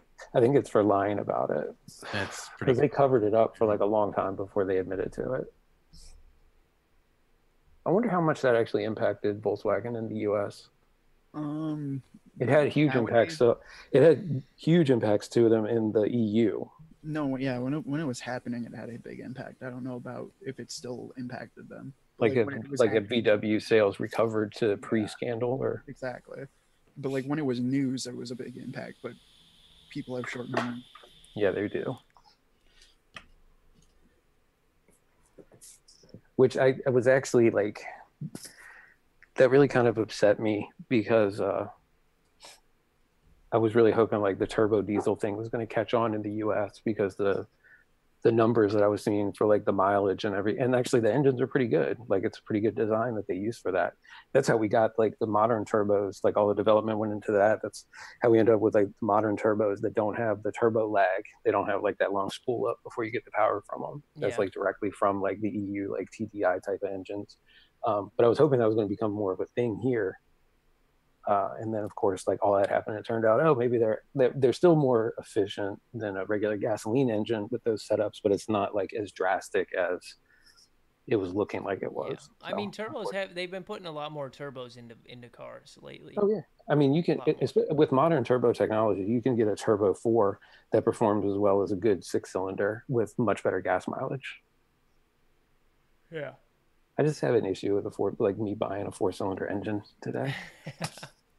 I mean, maybe like a sport bike. I love my GTI. Like I'll get a 4-cylinder, inline 4 sport bike, get like an 1100 or 13 something, but in a car, like.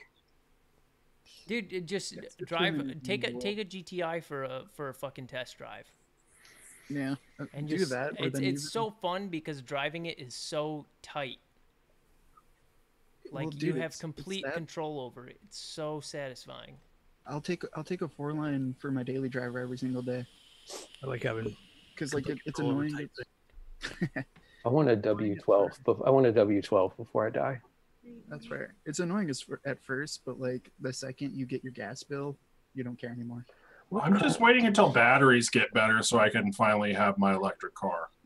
I mean, that's why we have the 2700s and the 21700s, and why we'll have whatever the new one that Elon's working on now. Yeah. Because electric motors are fucking fantastic and batteries are mediocre at best. They need to be able to recharge them while you're driving. Yeah, an alternator. Or something like an alternator that can power an electric car. They need to make the freeways battery chargers. Not that anything on the show isn't a tangent, but this is a tangent. What I never got about hybrids was the fact that they're usually like parallel hybrids, right? So they have an engine that like drives the drivetrain, then they have an electric motor that also drives the drivetrain. Why aren't there more series hybrids? Because they make too much sense. Like the Chevy Volt was basically, the gasoline engine was basically a generator for an electric motor, and that makes so much more goddamn sense than what they do in a Prius. No, there's a Honda coming out that's like that too. Well, because it's a 100 horsepower like engine that's basically just a generator to run an alternator. Well, hold on, because concrete, it goes against the laws of physics to be able to generate more energy than is put into the original system. So that gas engine is always going to be generating more energy than any electric system that it charges. Yeah, but they were using it as a backup generator for when the actual batteries failed. I'm not saying whatever, but I'm saying like engines are more efficient when you run them at a constant RPM too. And that's the thing about running an engine like a generator. You're not like bouncing it off a rev limiter. You're running it at like a solid like 1100 RPM, and it's more efficient that way. Yeah. I need that for the drill, bro.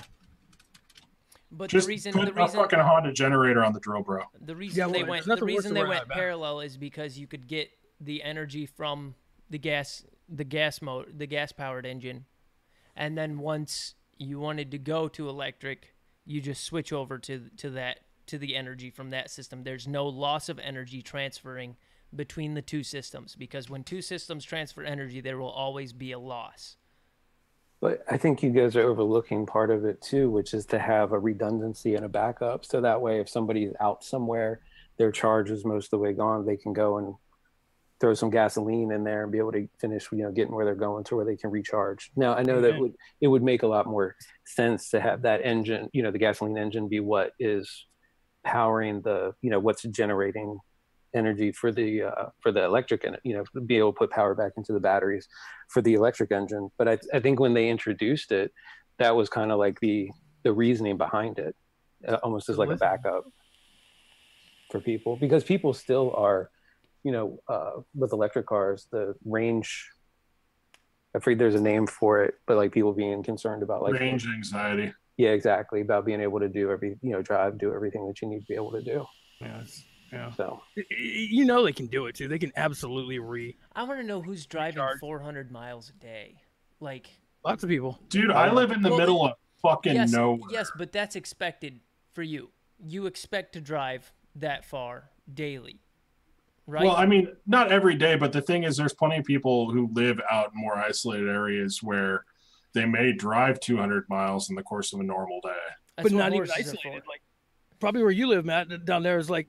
Right, like I know my ex-wife. Well, no, it's because I have a long commute, but I only do it a couple of days a week. But my commute on a daily is like 220 miles, like round trip. But I only do it like 2, maybe 3 days a week. I'm trying to get it down lower than that if I can. Like if you anticipate that you will ever have to drive more than 400 miles a day, get a Civic. Like, don't buy an electric vehicle. Oh, if I had it, because we live in a townhouse, we live in a Philly row home that doesn't have a garage. If I lived in a home, if I lived somewhere that had a garage, I would totally get a Tesla. I'd totally get a Model S. Same. So that way I could just plug it in every night and charge it up whenever I needed to. That's part of the problem with the battery tech too, where it's like Tesla's the only one who can drive.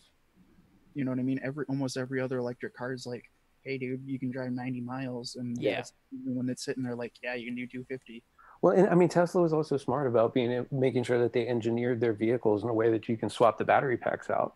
So if you're lucky enough to live like in an area that's heavily supported, you can get hot swaps. You can go to a service station that provides those, and they can pull your battery pack and drop in a fresh one. It takes like a half an hour. Once they figure that out, they'll explode. But they don't want them to. There's too much money in gas. No, when Samsung makes theirs, they'll explode. Well, yeah, that's true. Literally, popularity will explode. I think it's funny that they had all the issues with the their lipo packs.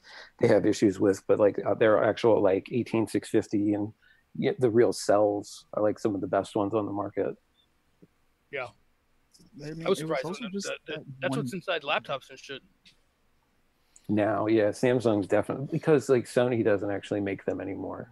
They have, I think Panasonic makes the Sony batteries, and they just get to wrap them and give them the name for it. They're supposed to meet their specifications, but they're not actually manufactured by Sony. You got weird wraps on it. Right? Are you guys about ready to get out of here? I know, Matthew, you wanted to get off early.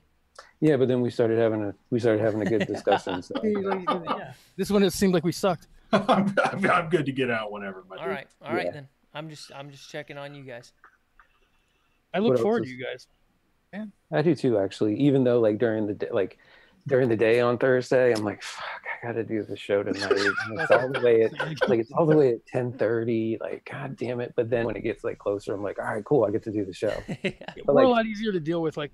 But around 2:00, or like when I leave from work, because if I go to the office on a Thursday, it's a 2-hour drive back. So like, I leave at like 6:00 and head on the drive home. Like, god damn it, I'm gonna get home at 8, and then I got to do the show. But then, like I said, once I get on, I'm like, oh, fuck it, glad I'm here. Let's have some fun. Yeah. And that was the goal of the show, to just have fun. I enjoy it. Working. Yeah, I enjoy it. Speaking of which, everybody tell your friends, get some more subscribers, and we got to give away at whatever random number Colt picked. Yeah, how's that going? Surprisingly, I'm not the one that's getting killed the most. Let's see. It's me. It's pretty evenly distributed. It doesn't show the subscriber count for me. It just shows the edit video. 253. 253. So we got, we still got 90 to go. I think we went backwards. Yeah, we've lost. People unsubscribing. I can't blame them. What a surprise. Why don't we utilize the full screen for the panel? Why don't we just go backwards? Nev117 asked.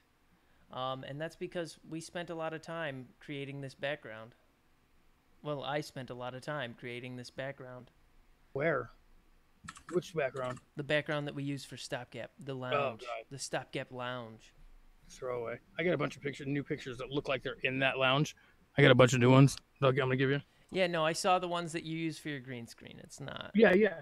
No, I don't want those ones. Those ones have too modern of a feel. No. I have someone that look exactly like that. No, this background, it has a feel where it's just, it's a quiet, relaxed background. They're from that actual scene, though. Like, I found a bunch of them, like, did like a reverse image, whatever, and found that scene.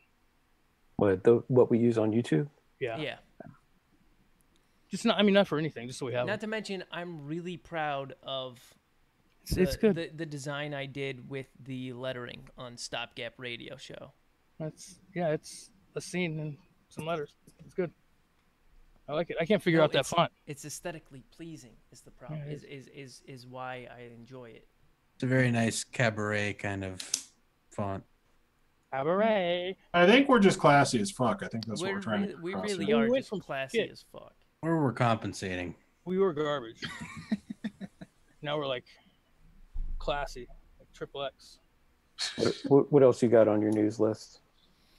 I think we've actually covered everything in the news except for Russia has prepared to set the retirement age above the male life expectancy. What? They're not even. What do they even? Russia? What do they do even? Hold on, wait a second because that is interesting. But did we mention that the U.S. is leaving the UN Human Rights Council? I figured that when we were putting children into cages, that was pretty much implied. It's just a demonstration. Yeah, okay. We're showing our cards here. But to be honest, the UN Human Rights Council is a very biased, and like I'm not like an Israel supporter at all. I support a dual state solution entirely. But the UN Human Rights Council has put forward 68 requests to file punishments against Israel, whereas like Darfur never got any, Saudi Arabia hasn't seen any. Like it's very biased to be just anti-Israel is the goal of the entire Human Rights Council. I just feel like I still feel like it's a bad look for the country as a whole. Oh yeah, just like throw the hands up, be like fuck this, and just walk away from things. Well, Trump's like Justin Trudeau's in the Human Rights Council. Fuck that. Well, maybe we should be a little bit mean towards Israel. Just throwing that out there. I mean, I think we should be mean, but we also shouldn't be ignorant to other violations. Where Saudi Arabia is beheading people and giving people lashings for being atheist. Yeah, but we get our oil from them. Yeah. And they buy a lot of our military hardware for a lot of money. I'm not saying it's right, but I mean, that's just the reasoning behind that one. But yeah, 1 second. There, someone compiled a list of all of the, all of the actions that the Human Rights Council has proposed, and Israel has more than all of the other countries combined. When they, honestly, it's a terrible situation, but there are much worse situations around the world. Israel has 68 condemnations since 2006 to 2016. Syria has 20, Burma has 11, North Korea has 9, Belarus has 6, Iran has 6, Eritrea has 5, Sudan 3, Sri Lanka 3, Libya 2, Burundi 1, Honduras 1, Algeria 0, China 0, Iraq 0, Pakistan 0, Russia 0, Somalia 0, Turkey 0, Venezuela 0, Vietnam 0, Yemen 0, Zimbabwe 0, Saudi Arabia 0. So it's. I mean, that's definitely a good point. That's a good point. It's a very obvious bias when you actually look at the numbers. Mm-hmm. Thanks for educating me on this, because I honestly have no idea. Qatar is another country that has no condemnations against them when they used literal slave labor to build their World Cup stadiums. Yeah, that whole situation is completely insane. Especially how like it's been reported for so long. I mean, we've been hearing about that for years, and like from all different directions, all different sorts of media and journalists and stuff, and like nothing has ever happened about it at all. I mean, the Brazil World Cup wasn't particularly very nice either. No, that was a huge mess. How embarrassing is it going to be when we get the World Cup in 2026 if the men's national team doesn't even if they don't qualify? And we just build it with illegal aliens' children. Yeah, that's why they're separating them, so we can have a workforce in 8 years. Hey, don't worry, the military bases will have vocational training. And they have a permanent. The Human Rights Council has a permanent agenda item that states that they have to discuss Israel at every meeting. Are you making that up, or is that for real? No. They have to discuss the human rights situation in Palestine and other occupied Arab countries, human rights violations and implications of the Israeli occupation of Palestine and other occupied Arab territories, the right to self-determination of Palestinian people. That's a permanent agenda item for the Human Rights Council. Wait, Palestinians are considered Arab? Yes. I didn't know that. Yeah. Anything pretty much south of Turkey is considered Arab. Don't tell an Iranian that. Well, they're not in the Arab Peninsula. Okay. So, I mean, there are plenty of smaller groups. There's the Kurds, the Marianites, the Alawiyah, the Syriacs, the Aramaics, the Persians. The Persians aren't really on the Arab Peninsula. They just have heavily influenced. Oh, you were only doing the Arabian Peninsula. I gotcha. Sorry. Yeah, but for the most part, they're considered Arabs. I didn't know that. For some reason, I never thought of Palestine as being Arab. What do they speak? What language do they speak? Arabic. Yeah. Palestine speaks Arabic? Yeah. Yeah. No, that's why that whole region's always been the Arab-Israeli conflict. I had to have known that before, and I just don't realize, and I'm not remembering that I knew that. There's no way that I've made it this far without knowing that they spoke Arab. But the Human Rights Council has been so bad that Ban Ki-moon, the former chairman, yeah, has actually spoken out about how biased they are against Israel, and like he was never a supporter of Israel. He was always very against Israel, but it becomes tedious when every single meeting becomes about one topic, when there are countless other atrocities going on around the world. Like I totally think that Israel should be there. Like I'm pro Israel being a country, but I'm against their policies and actions and the way that they go about things. Yeah. Does that make sense? Yeah. I feel super anti-Semitic sometimes because I don't really get the Israel thing in a lot of ways. Like it was an artificially created country at the end of World War II, but it's not like it's not like we gave the Native Americans the East Coast back. Like if they wanted it. There's a lot of like historical precedent for people being driven out of areas. I'm not saying it's a good thing, and I'm not saying like whatever. Like I'm not like condoning it. I'm just saying like it's an interesting case that's the one time that happened. No, because that's the reason that we have the current Middle East situation that we do today, because of them, the way that like Churchill and everybody else, the way they divided the Middle East up and created a bunch of countries. I mean, the Kurds have assisted us immeasurably in the war against ISIS, but we aren't talking about creating a Kurdish state. No, but they went and made one for themselves. Yeah, so which I respect. But the problem is they don't have the official support of Western countries that Turkey does. So Turkey will just be able to squash them again. Turkey and squash and beat up American citizens. I thought Kurdistan was like in a portion of Iraq. Well, it's northern Iraq, northeastern Syria, southern Turkey. Okay. Region. Shout out to Bosnia. It's the border of it's pretty much you take Turkey and go along the southern border, and that entire chunk is just Kurdish. Shout out Sarajevo. Yeah, I mean, Turkey is never going to come up off of that. Turkey's another sad example, though. Yeah, like, there have Turkey's been no another condemnations against. Wait, did I say that? Yeah, there have been no condemnations against Turkey. I mean, it's not just that, but like, look at when Turkey was founded, how it was founded, what the ideas behind the founding of Turkey was, and it went like that for a long time. But like, if Ataturk could see what happened to his country today, he'd be rolling over in his grave. In his name. Yeah. Mustafa Kemal would not be down with us at all. No, it's a pseudo dictatorship. Yeah. It's a pseudo-Islamic it's an Islamic pseudo dictatorship, which is exactly what Ataturk was against. Exactly. Like all the reason that they sacrificed, the reason that he did everything he did was to not have that. And now, in the last 10 years, it's like, hey, we're going to do this. It's going to be totally cool. Ataturk wanted a religious government, but he wanted a secular military to maintain the integrity of the nation instead of it just becoming a completely religious nation. If the government overstepped their bounds or became too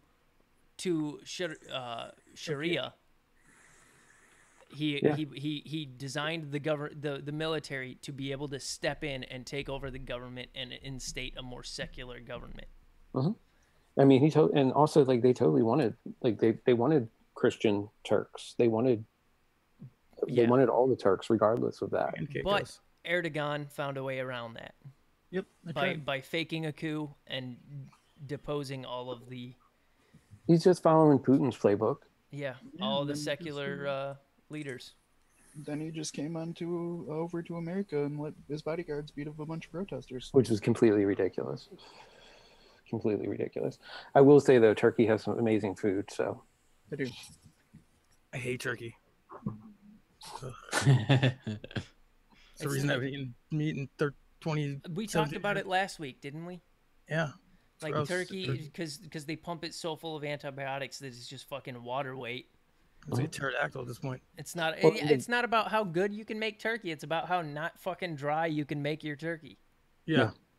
I mean, and all the selective breeding that they've done over time.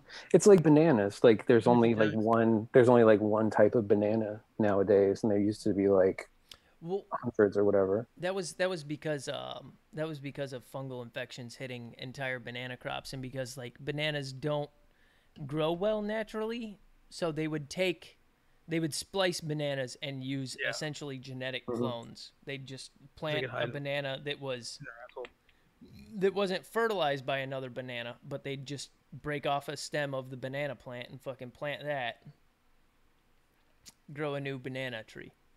Yeah, I would like to.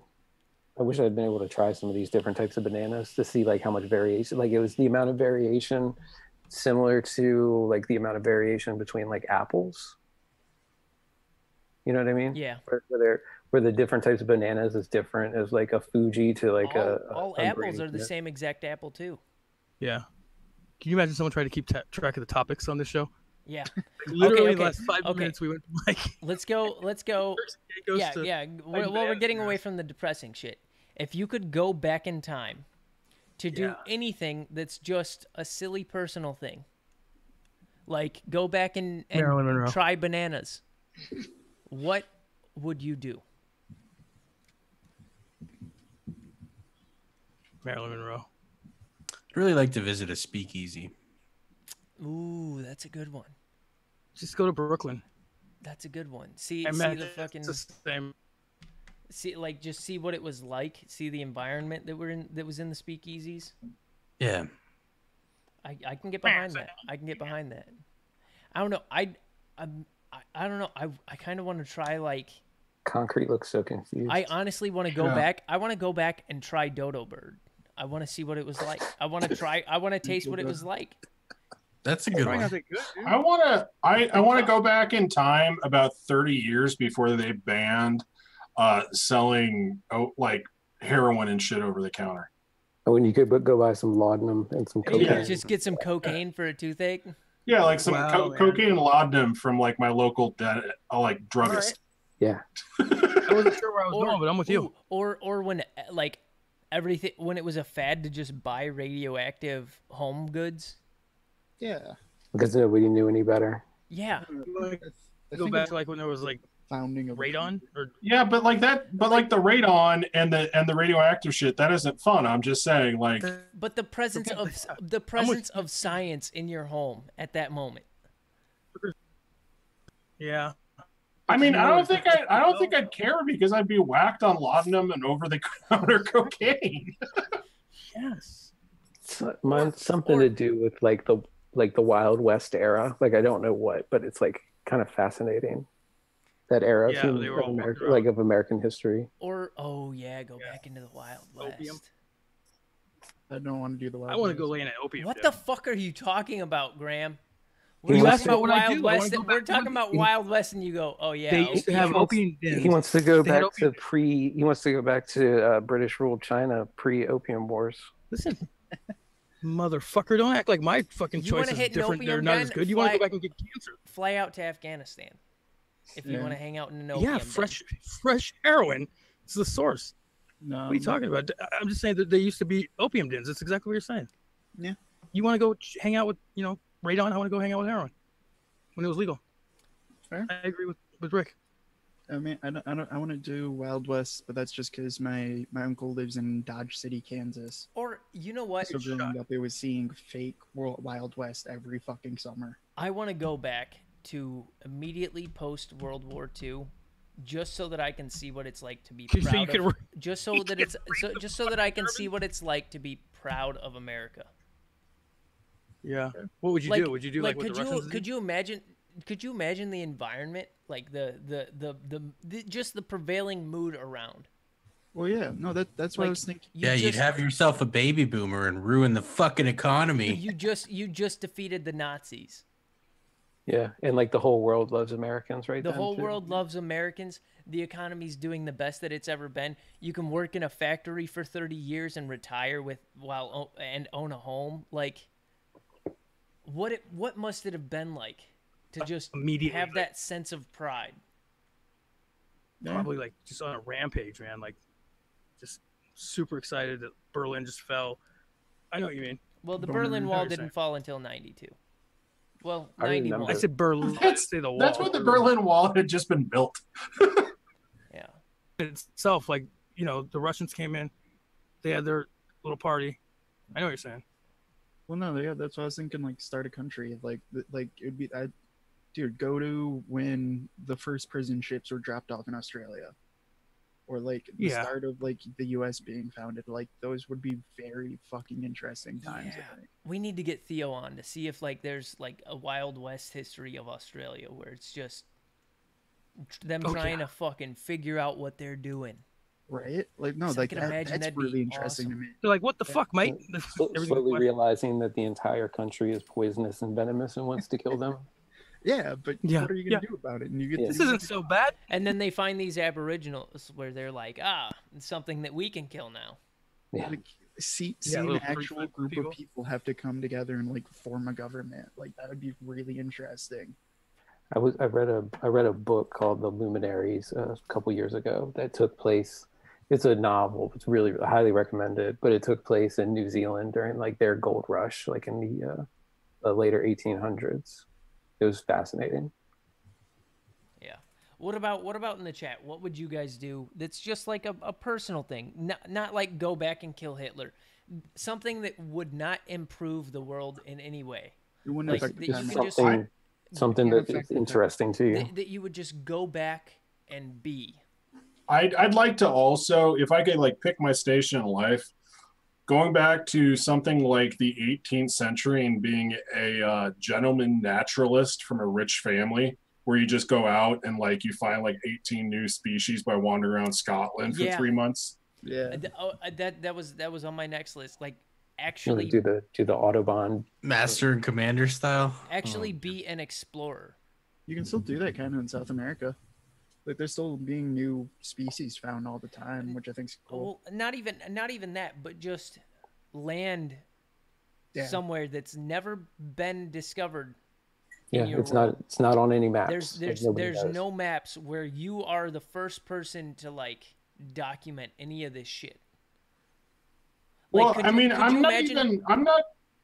Could you imagine? I was gonna say I'm not even. God damn it! We need to stop doing this. Could you imagine? Could you imagine like just stumbling across the Grand Canyon, not knowing it's fucking there? Mm-hmm. I think you'd fall in. Or the Badlands. Ooh, or Mount Rushmore. How weird would it be to just stumble upon a mountain and there's dudes' faces in it? Yeah, especially like Rick, you just made me think of Almost Heroes. Could you imagine what our forefathers thought when they were discovering America? And they were like, "Wow, that's my face. This is really weird." Fucking that Chris Farley. That mountain has my face on it. Yeah, like. Have you guys seen that movie, Almost Heroes? Chris Farley. No. Oh damn. Okay, but I'm not even talking about like being an explorer because that sounds like it'd be physically uncomfortable. I'm talking about being like the son of a textile baron and setting up some canvas tents like in an uninhabited area in like England and just documenting the butterflies or some shit. Mm-hmm. See, that sounds physically uncomfortable because it's in England. It'd be cold and fucking wet every day. Okay, or like the south of fucking France. What I'm saying is I'm not about to trek through any goddamn jungle. I just want to dick around with like documenting like new scientific discoveries because people just realize that species are things. Here, you want to go with Charles Darwin. That still sounds a little rough. I get seasick very easily. You deal with an upset tummy for fucking 6 months, but then you come to an unspoiled land. I'm looking at the chat, and Franco wasn't in France. He was in Spain. What? Sorry. No. Franco's in. He's in Jersey. God damn it. Okay. The Hatchet Man says he'd go experience the Jurassic period because paleontology is a dead end job. I don't want to see the future. Shaq, I'm fucking afraid of the future. That shit scares me. Seeing the way that shit's going now, I don't want to see how it turns out. I'd like to jump past like I would actually prefer the future over the past as well, but not the near future. I'd like to hit it up when we're like in our expanse era. Like we got colonies everywhere. We've got habitable planets. We got like space stations, you know, like growing up, like I thought, like I when I was a kid, I honestly thought like space pirate was going to be a viable career path. Like by the time I grew up, I'm very disappointed that I can't be a space pirate. Where the fuck did my Zoom tab go? That'd be pretty rad. I think we all banked on something else. Yeah. I'm not optimistic about they said we'd have flying cars by 2020. Like, how far in the future would you have to go, and then how far would be too far? Like this planet has an expiration date that we put on it, like 500 years. Yeah, like you overshoot post-apocalyptic, like you overshoot. The disaster stuff. You show up and there's giant fucking worm people that have human sex slaves. Yeah, everybody has an IQ of 30. You show up and you're immediately imprisoned because you can think straight. Like, no. You don't shoot. My luck, for sure. No, like 500 years, like 25, 10. Oh, so that you can see President Keanu Reeves the 14th. Yeah, head in a jar, like on Futurama. Early Cambrian. Well, the problem with the Cambrian explosion, the Hatchet Man, is like it's a very like thin fossil record. There's no show of the Cambrian explosion, but that was like 20 million years. I don't think the Earth was actually like livable for us at that point either. Yeah, that would take a long fucking time. The atmosphere, temperature, like all that kind of stuff, I don't think would be compatible with human life. What I want to see is how competitive humans would be in like in the Jurassic period when shit was growing big. Mm-hmm. Not very. Probably not. No, because it was a more, what was it, more oxygen rich? Is that why everything grew so giant? Yeah, like a ton of oxygen. That's more endurance for humans. That's more, that's faster humans. That's stronger humans.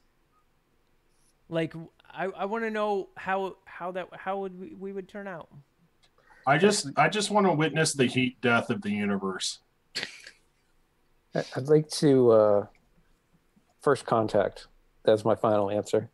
If I could jump to any point in human history, past or future, first contact. Even if it's like a bad first contact, like what if Trump initiates first contact? What if aliens come tomorrow we got Space Force. and they're like, let's and go. he just shakes their hands so aggressively they fight him. Yeah, they found the fucking what was it, the Voyager with the record. Yeah, they found the Voyager, and they're like, well, this America sounds like they got their shit together. And they show up and they see fucking Trump, and they're like, you must be the most powerful leader in the world.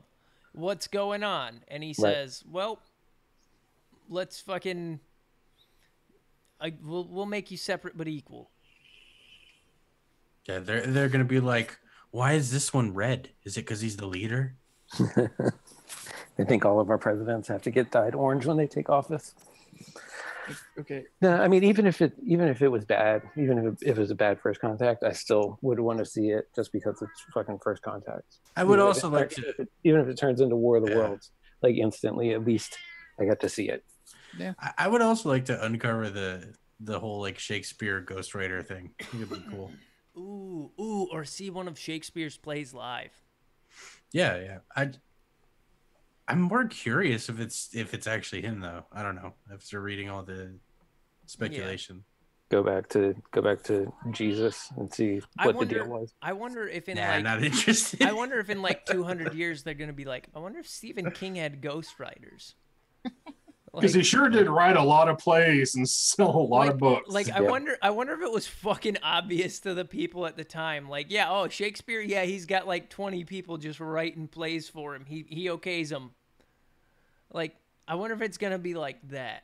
Well, they speculate that a woman actually wrote his plays, and that was just unacceptable at the time. But do they though? Like, what's the evidence there? Is it just wishful thinking? I don't remember. I read about it years ago.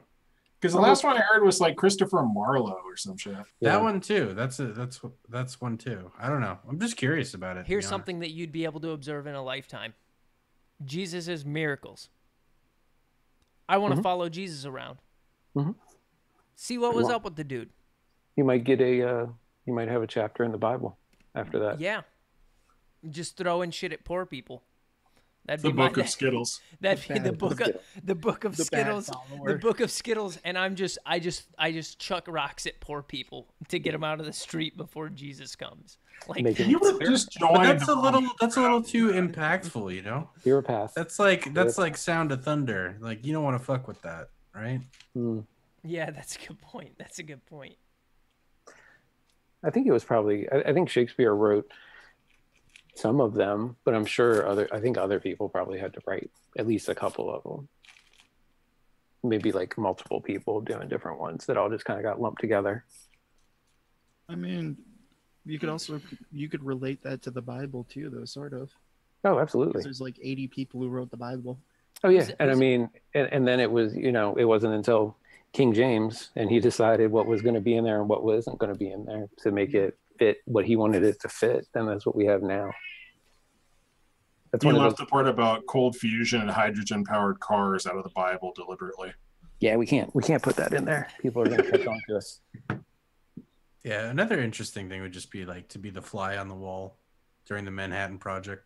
Yeah. Yeah.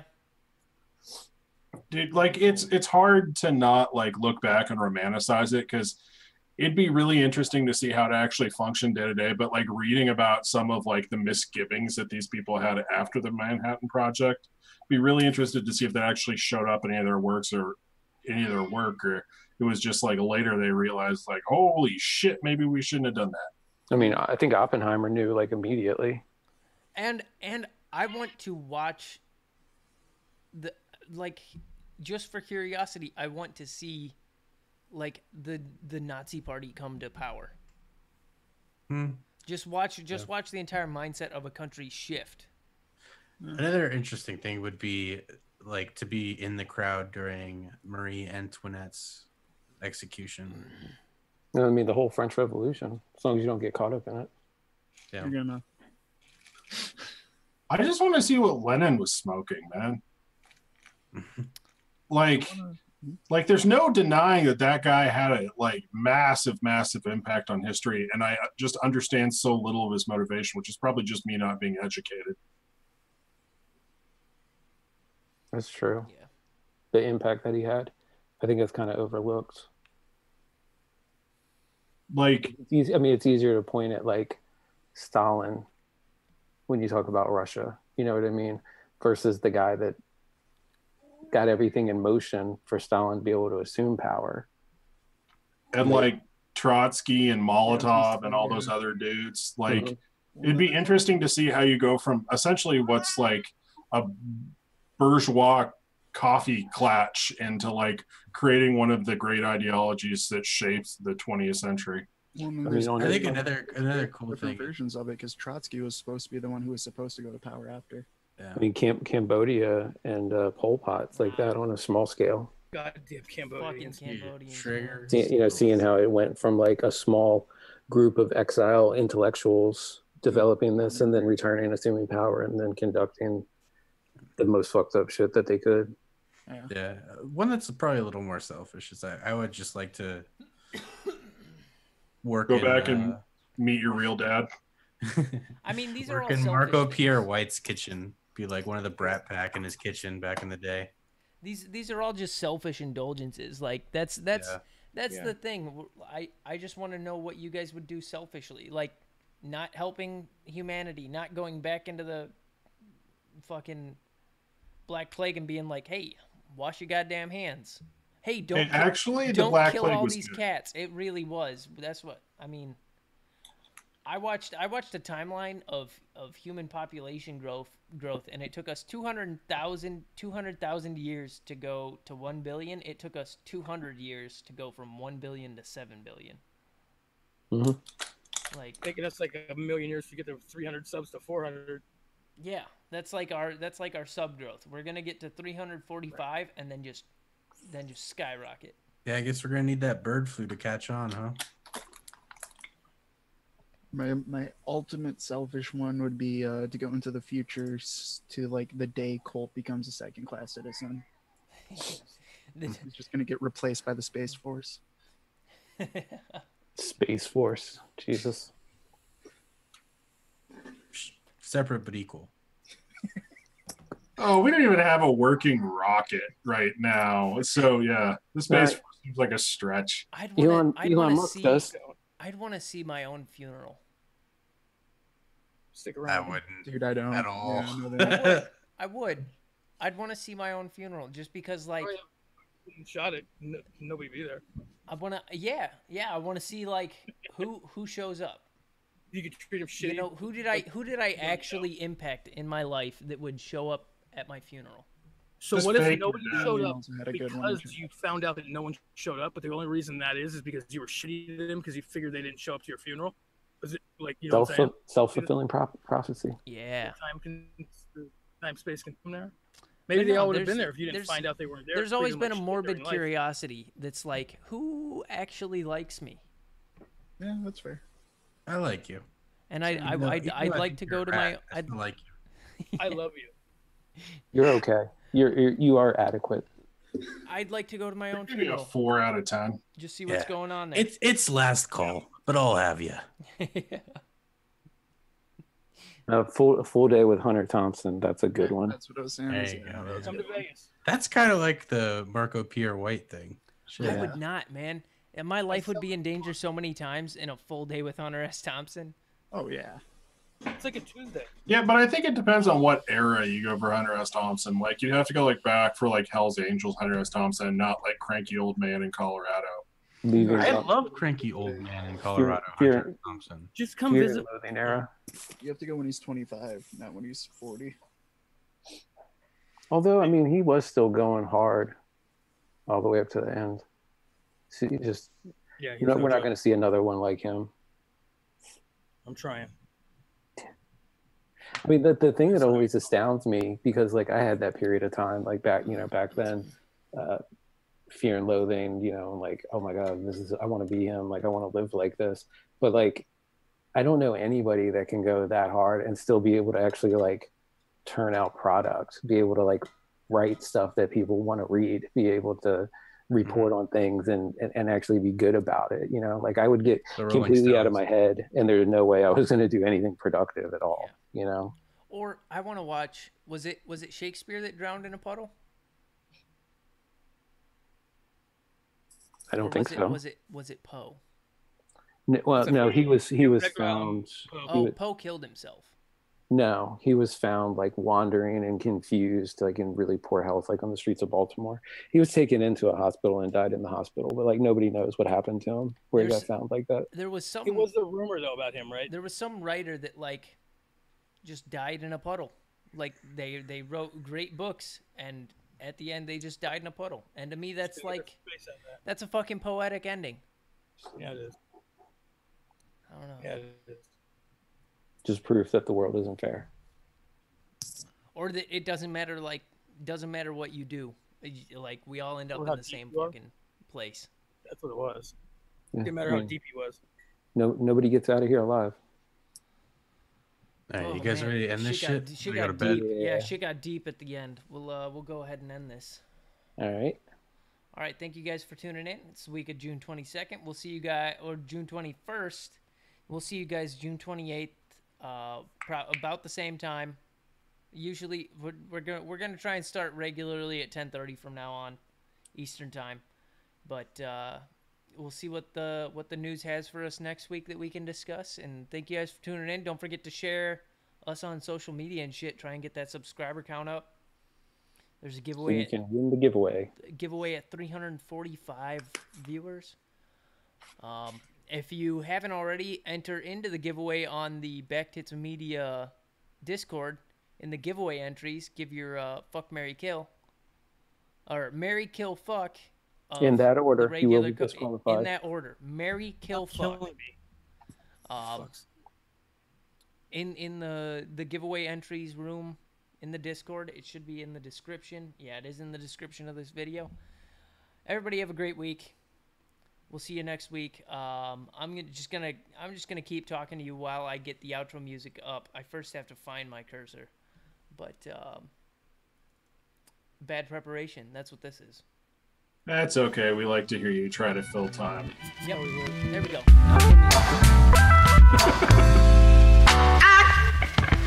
A random historical question. I like that.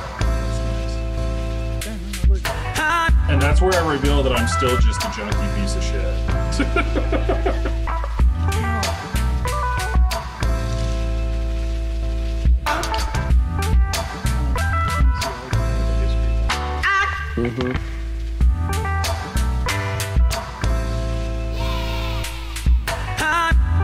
I am disappointed that I'm probably not going to see First Contact.